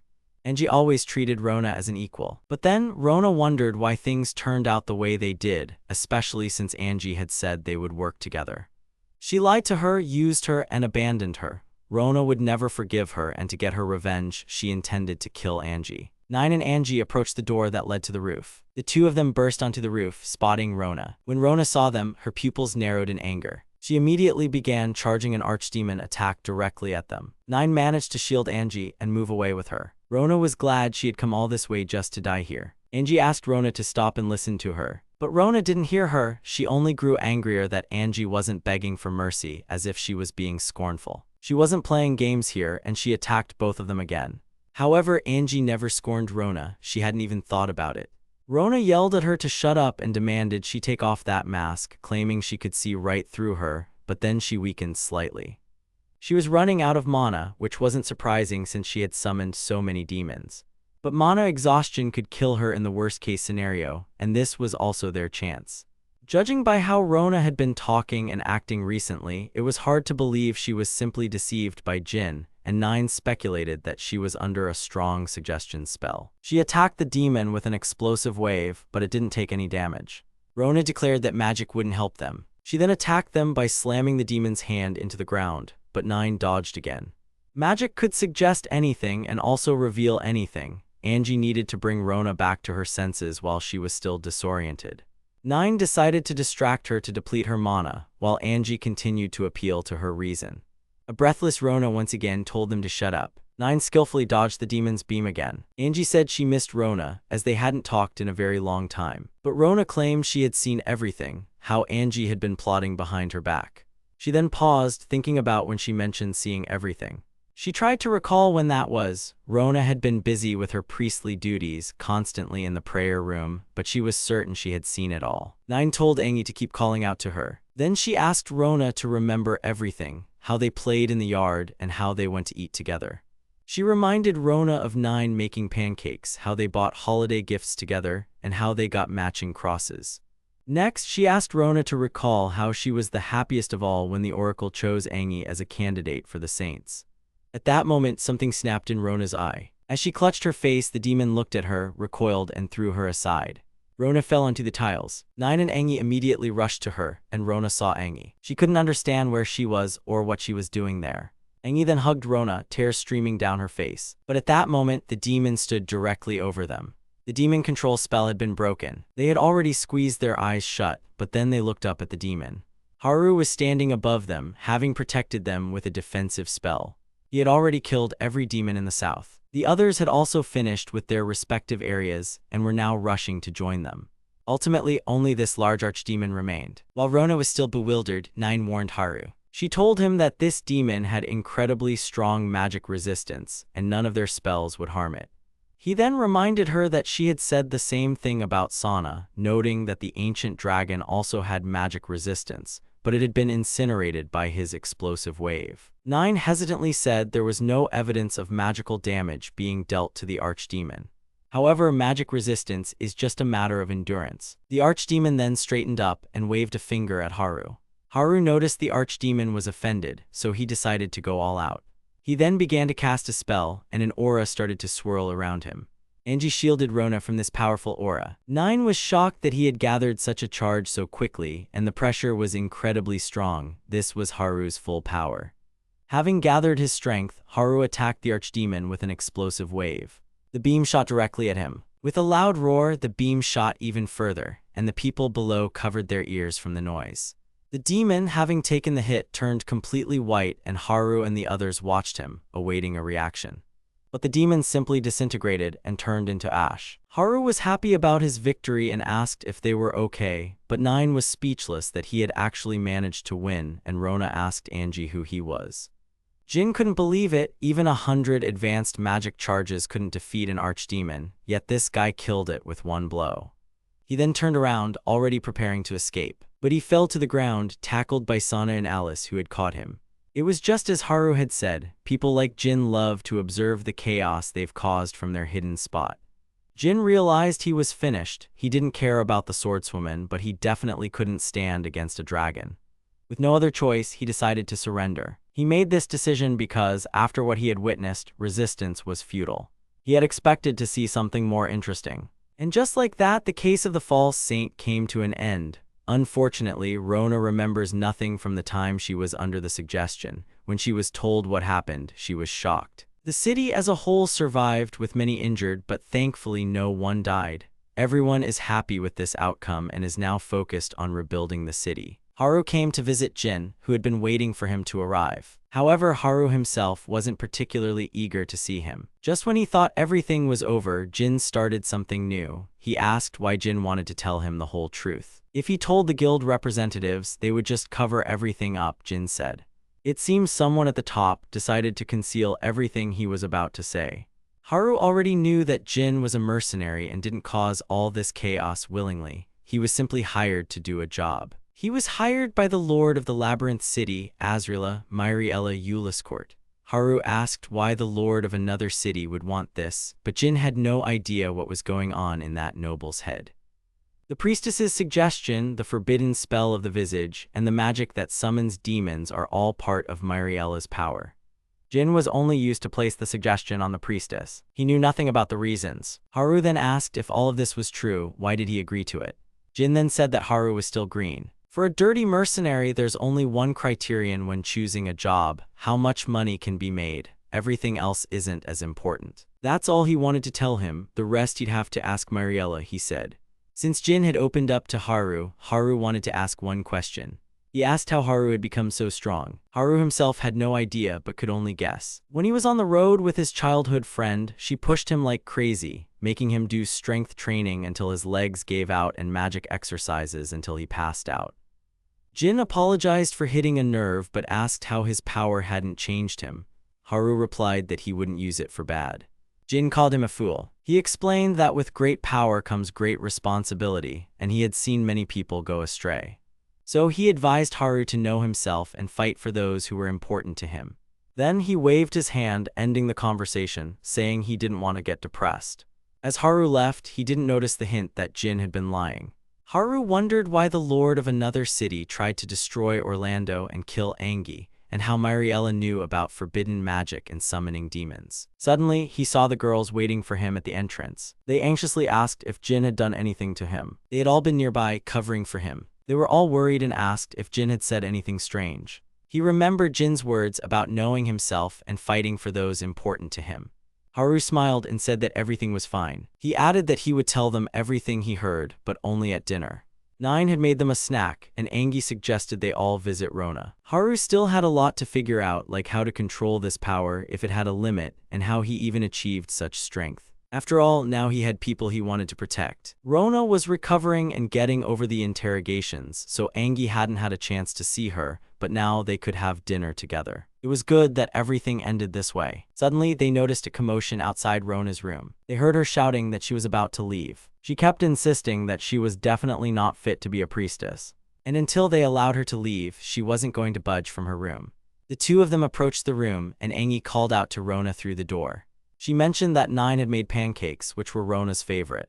After a moment, Rona slowly opened the door. Everyone except Angie sat further away from Rona, as the two of them needed to talk privately. Rona took a bite of the pancake that Angie had brought. She said it tasted exactly like it used to. When they were younger, 9 always made them whenever Rona came to visit. She remembered how engrossed they were in games, how they once forgot to do their homework, and how much fun they had, even though they got into a lot of trouble back then. Rona then explained that she wouldn't be accused of using forbidden magic. Her memory was hazy due to the suggestion. She was considered a victim in the matter, and they said she could return to her normal life, which made Angie happy to hear such good news. But Rona asked what was so good about it. Just because she couldn't remember anything didn't erase all the pain she had caused Angie and others. And they still continued to call her a priestess, even though she had been controlled. But she wondered why she had fallen for it, and then she understood. When Jin asked her if Angie was truly her friend, she couldn't answer right away. She knows that Rona is Angie's true friend, but she always understood that they came from different worlds. She called herself a terrible person. She was only trying to be her friend, and she thought that if she helped Rona with her studies, Rona might not get expelled. She was pretending because that way she had a place by her side. But friends don't act like that. Rona was always afraid that one day Angie would find out the truth, that she didn't deserve their friendship, and it scared her.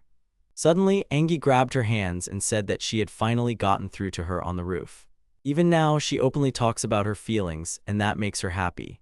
Rona was about to say something, but Angie interrupted her, saying there were no buts, and that whoever instilled all this was to blame. Angie really wanted to forgive him. She said she was only trying to imitate Haru because he helped a lot during all that commotion, and she hoped she could do the same for Rona.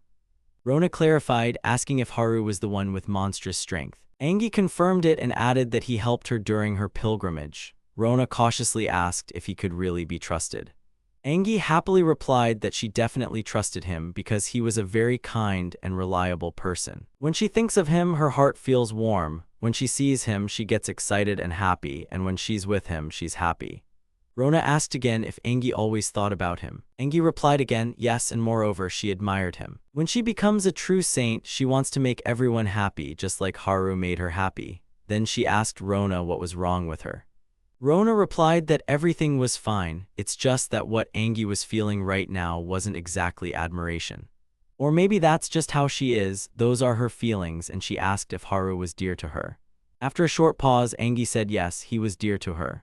The girl started teasing Haru, saying that even though he was the greatest mage, he was still quite the people-pleaser, though when it came to this, he was still clueless. They informed the Lord about Mariella Uliscourt, the one who framed Angie and attacked Orlando. Haru asked if the Lord had ever met this ruler of Azriel City. The Lord hadn't met her, but replied that she was infamous. Mariella had recently become the Lord of Azriel, and Angie had heard that she was extremely despotic in her rule.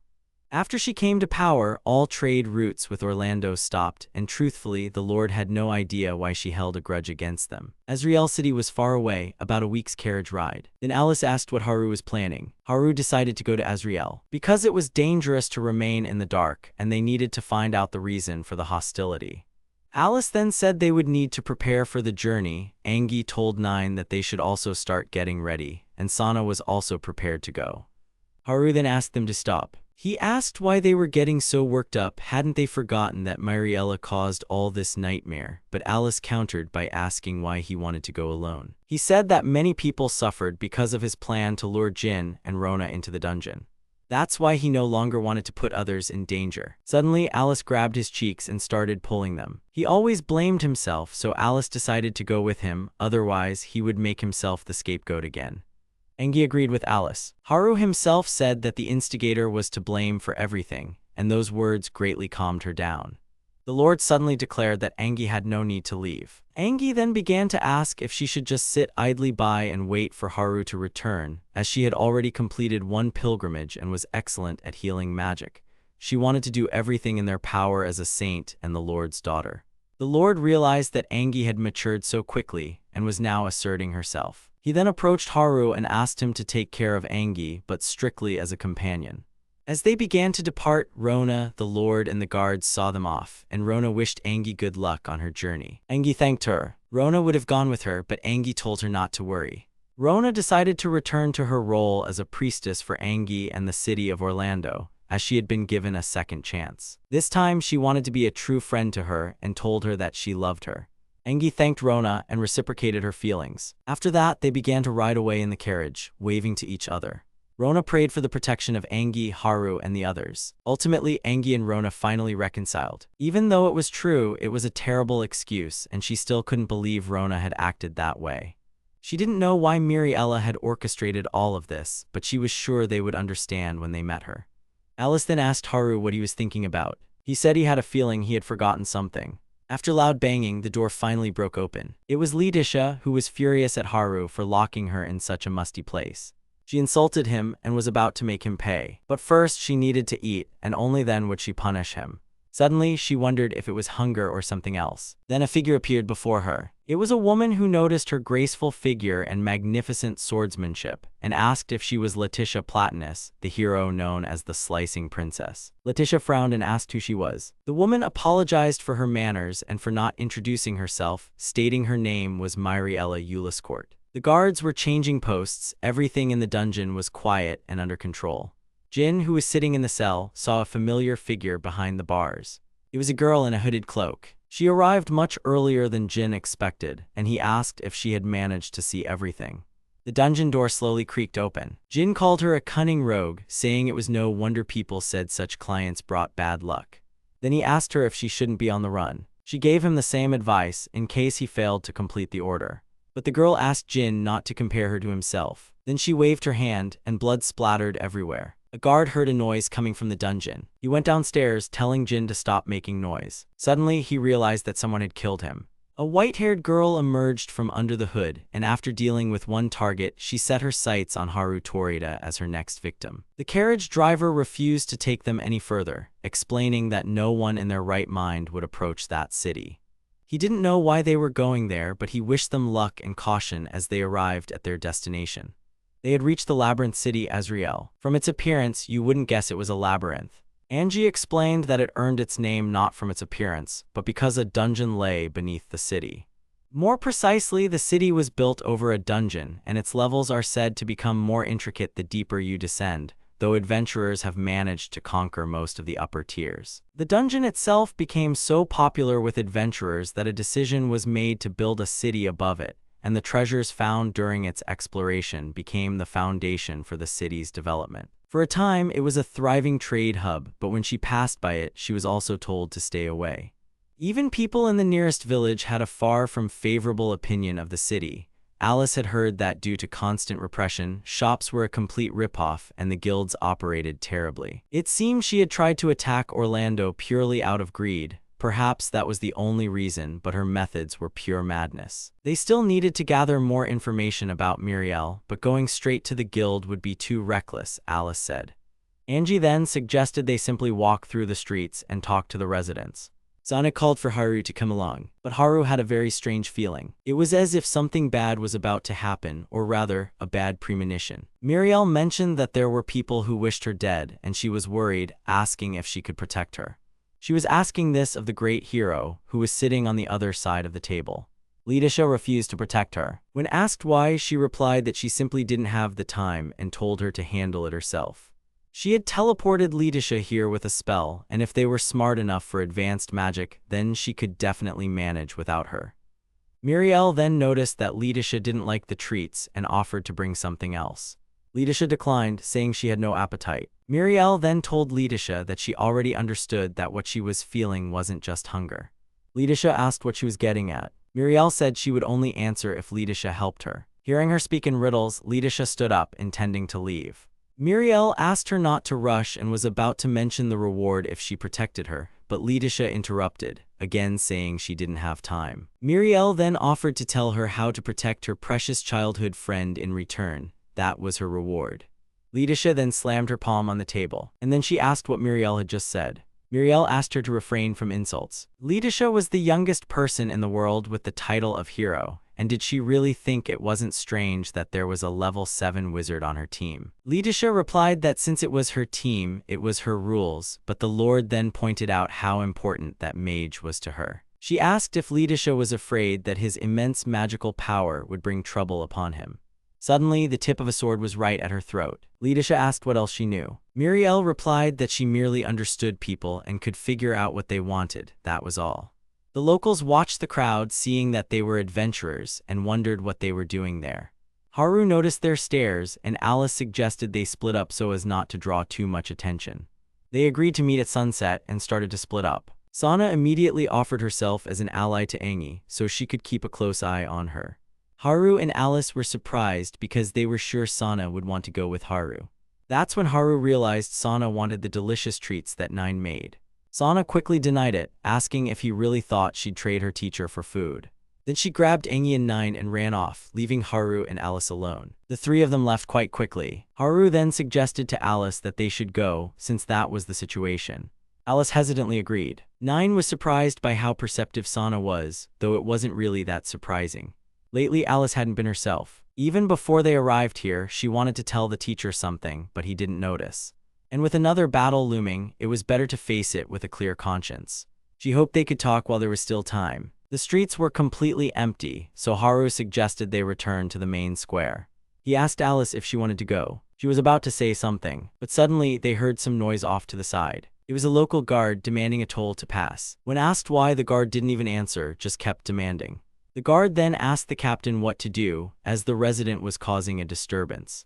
The captain didn't care and told them to do whatever they wanted. Hearing this, the guard drew his sword to remove the obstacle to justice.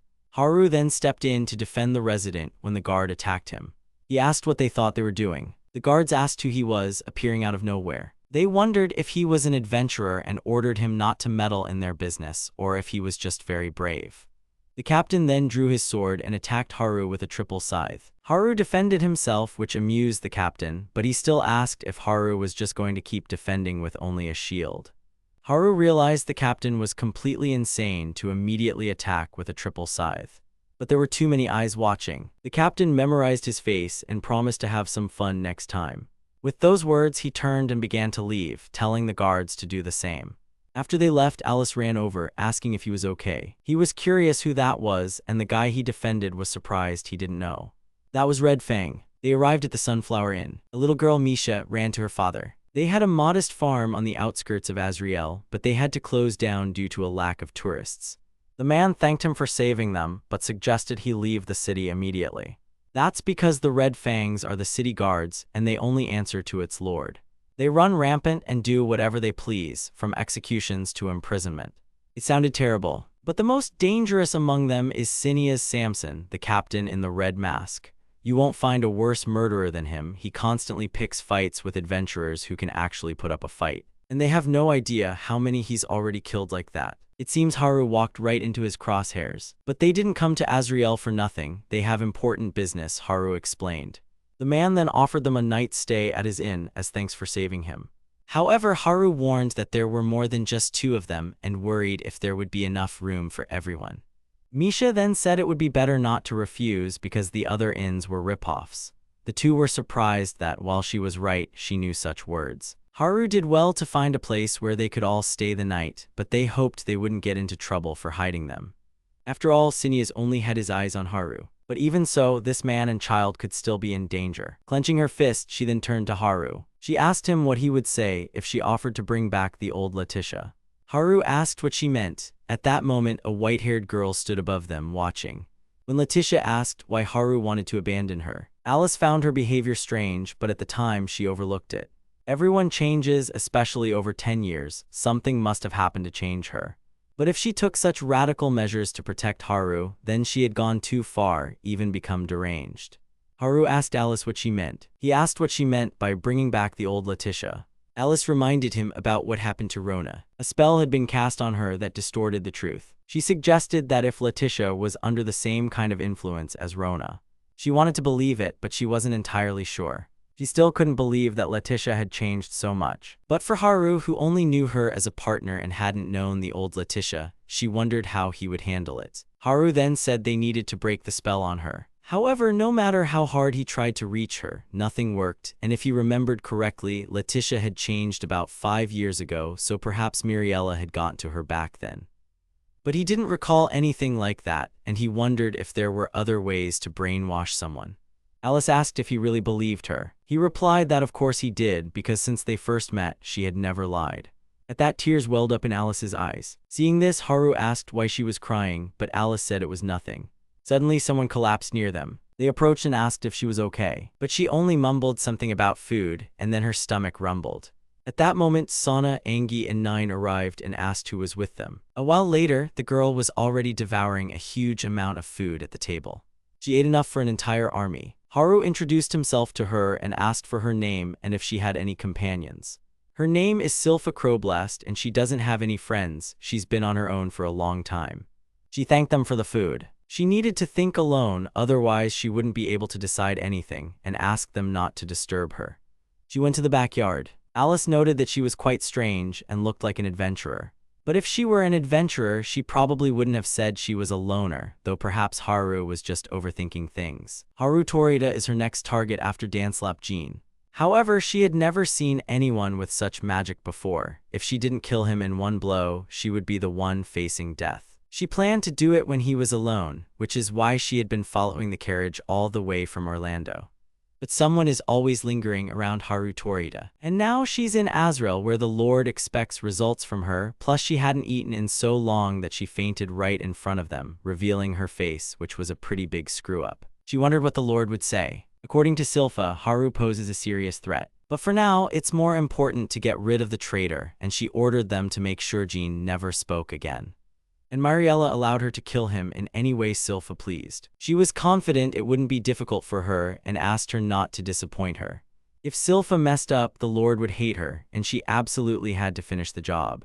Suddenly, she heard a loud meow from something gnawing on her food. She asked the kitten to stay away from her food. The other team had also heard about Red Fang, and Haru immediately found himself in a commotion, which was expected. But Angie had no idea how bad things truly were in Azrael. Ever since Mariella became the Lord, the situation had only worsened, and it was only a matter of time before riots broke out. Haru then asked if that was exactly what she wanted. Just recalling what happened in Orlando, Jean was supposed to incite unrest among the city's residents until it escalated into a full-blown rebellion. Angie wondered why she would want that, as it was her city now, but that remained to be seen. For now, they knew Mariella was plotting something sinister. Alice had spoken with the innkeeper, and he told her a few things about her.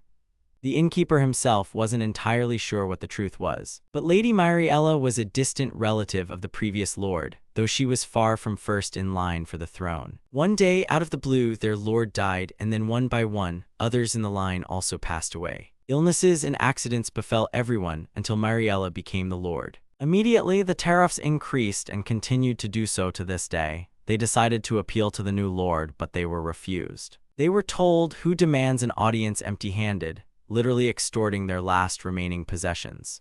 Empty-handed, Alice thought, if they wanted to see her, they would have to come up with something. Sana suggested simply eliminating all the guards and going straight to her, but that idea was immediately dismissed to avoid stooping to their level. Moreover, all they had on her was Jean's testimony. State affairs required a more delicate approach, and if they messed up, all the bounty hunters could be unleashed on them. Then Haru suggested bringing her gifts. Alice then remembered the dungeon. They could find valuable treasures in Azriel's dungeons. Even though everything there had been plundered, Angie hoped that something could still be found. Azriel's dungeons were unlike anything else in the world. They constantly changed their form, and there was no end to the treasures and demons. Sana got excited as if she was born for such a task, and they would also make a ton of money. They were heading into the dungeon tomorrow, so they decided to get some rest and wished each other good night. But Haru couldn't sleep at all that night. When he was with Letisha, she always made him do all the dirty work. But as soon as he left her, he got involved in helping the saint, and he'd been wanting to go on a proper adventure for a long time. So tomorrow, he was going to go all out. Even though it wasn't like him, his patience was running out. Then he looked out the window. He went over to Silpha, who was still sitting outside. He asked her what she was doing there, wondering if she had been sitting there all evening. Silpha then pointed to a cat that was sleeping on her lap. She had fallen asleep and was holding Silpha hostage. But at that moment, the kitten woke up and yawned. Suddenly, Haru put his robe over Silpha. Because her lips were already blue, he grabbed her hand and led her inside.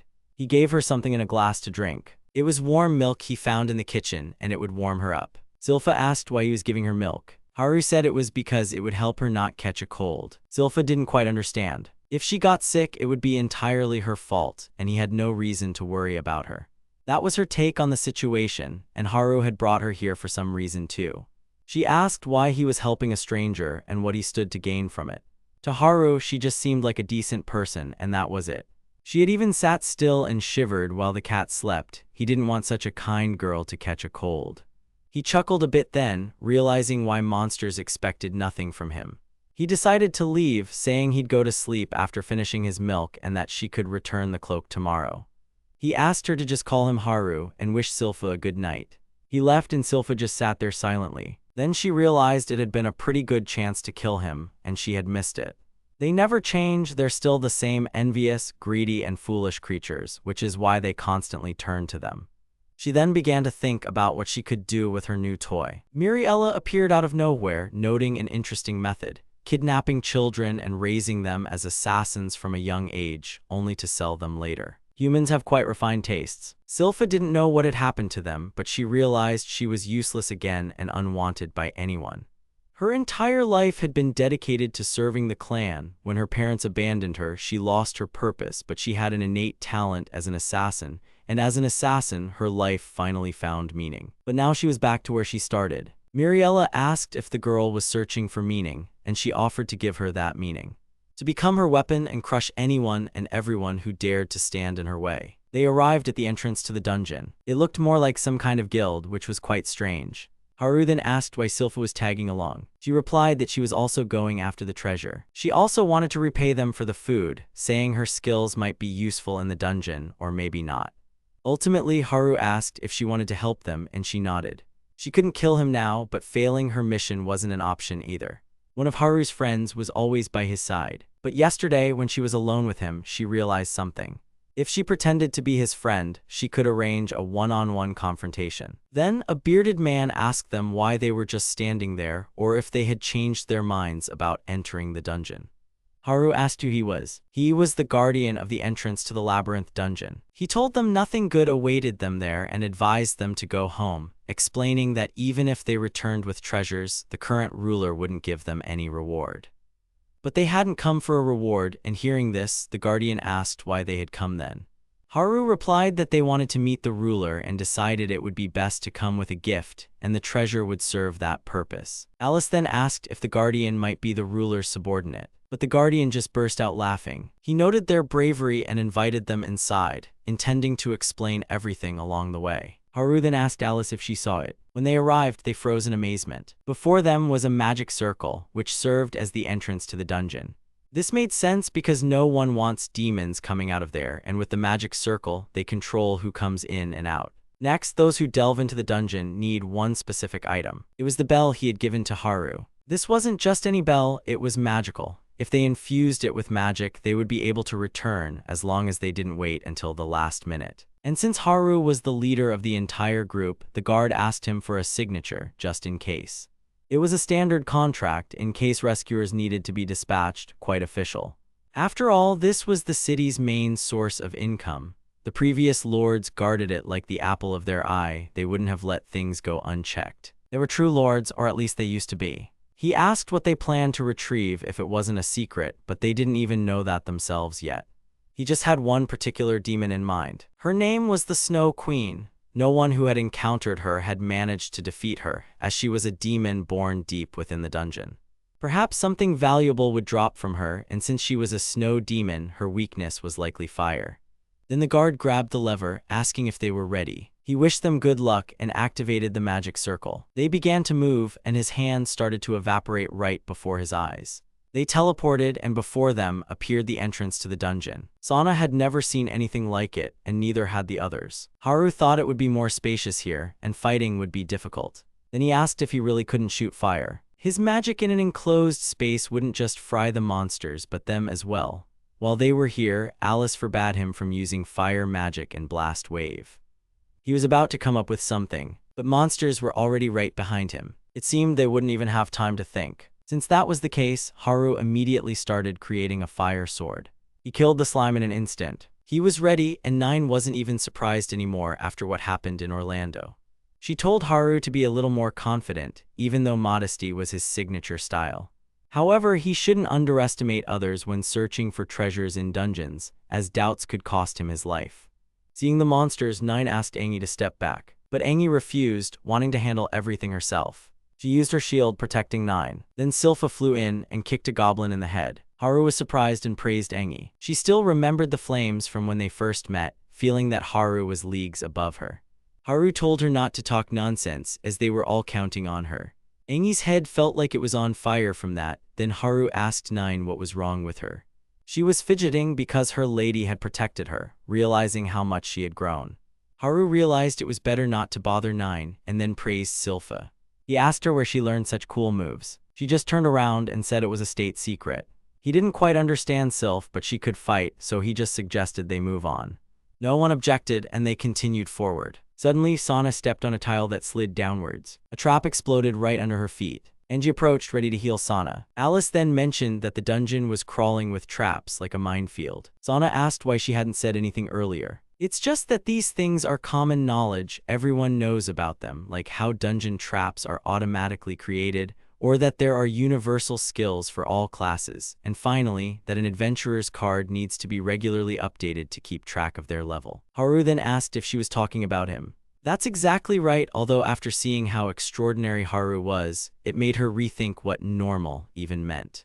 There are many theories about how their world works, with one suggesting that all mechanisms were created by the gods long ago, and if you think about it, they don't really know much about it. Sana spotted a chest in front of her and reached for it, but it turned out to be a mimic that almost devoured Sana. The guards extorted a lot of money from the townspeople, who wouldn't get anything in return. In other words, it was taxes.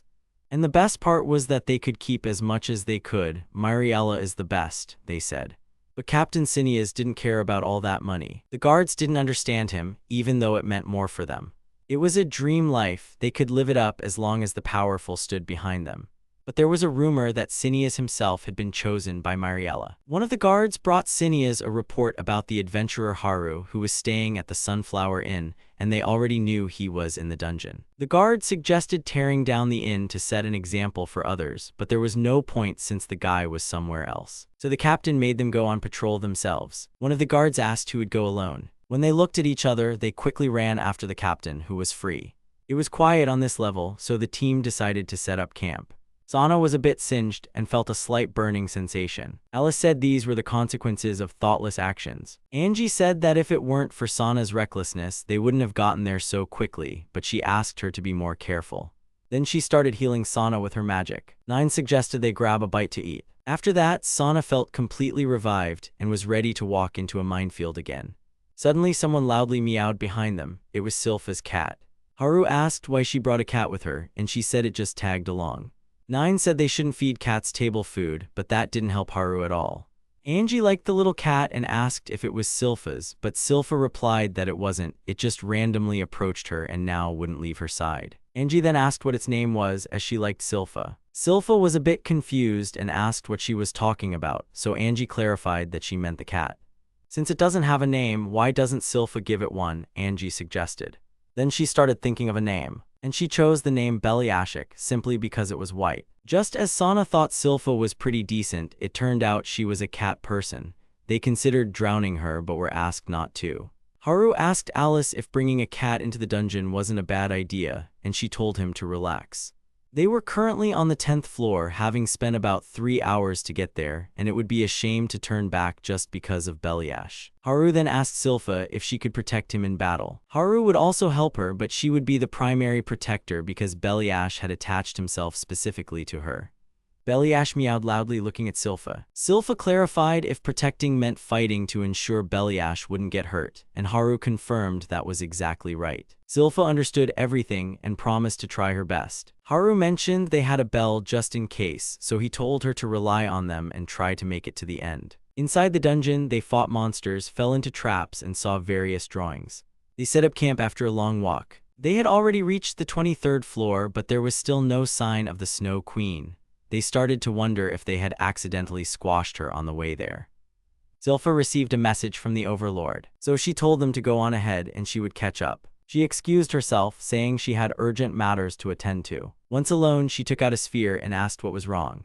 Muriella asked what Silpha was busy with. She questioned why Silpha was with Haru Torita. She asked if Silpha couldn't kill him. Then she doubted Silpha's worth if she couldn't complete such a simple task. Haru thought about going after Silphi, but Sana insisted that if she said she'd catch up, she would. However, Alice responded that falling behind in a dungeon was quite dangerous. Just then, Sana stepped on another trap, and everything around them began to shake. Haru wondered if it was an earthquake. He then ran after Silphi. Muriella gave Silphi one last command, to kill Haru Torita. At that moment, Haru arrived, and suddenly the floor beneath them cracked. They both fell into the abyss, and Haru yelled for her to hold his hand. They finally landed, and Haru hadn't expected a trap to make the entire floor collapse. As he got up, he saw Silphi and approached her, asking if she was okay. He wondered where everyone else was, thinking they had all fallen together, and wanted to find them quickly. Suddenly, Silphi swung her leg, but he managed to dodge the attack. She complimented him on his evasion and declared that she was going to kill him. She then delivered another blow, which Haru again dodged. While Silphi attacked him, Haru simply kept dodging. Then she struck Haru with her heel. She missed, however, acknowledging her slight misstep. Haru used shield magic to push her away. She landed, and Haru asked what was wrong with her. Silphi replied that the games were over, and admitted that he was an enemy of her lord. Haru asked if she was referring to Muriel, and if she had been pretending to be his friend all this time just to make him drop his guard. But she replied that at that moment she was simply hungry, and she said that ultimately she had to kill him. Then she leaped into the air. She said she was a little sorry, but if she didn't do it, she would become useless to everyone. She struck him with her legs, using her two-legged dragon attack. Haru blocked it again with his shield, realizing she didn't have enough power to break through it. However, there was a catch when she flew behind Haru. He couldn't position his shield all around himself, meaning if she found even the slightest opening, she could win. Suddenly, she noticed Haru's gaze on her. Then Haru enveloped her with his shield of chains, immobilizing her. Haru transformed his shield into a rope, maintaining its strength, when Silpha asked what it was. Haru had noticed a gap in his defense and figured she would attack there, and even though it was a shot in the dark, it worked. He asked if she wanted to talk to him. Suddenly, Silpha told him to hurry up. She demanded that he kill her already, saying she was useless anyway. She explained that she was her mistress's servant, tasked with assassinating enemies, and that was her value. She had killed so many that she had lost count. But now she had failed her mistress and was no longer valuable, which is why she needed to be killed. Haru asked what she meant by why, how she had even gotten to this point, because even though she had killed many, her sins could still be atoned for. Silpha asked what atonement meant, wondering if it would make her useful and give her life value. Haru was a bit confused when he heard her words. She stated that people who lose their value should die. At that moment, he recalled Jin's words about him still being green. Perhaps his words wouldn't reach Silpha, but he decided to try anyway and sat down in front of her. He then asked who had filled her head with such nonsense. It was the clan who raised her, the ones who train assassins and sell them.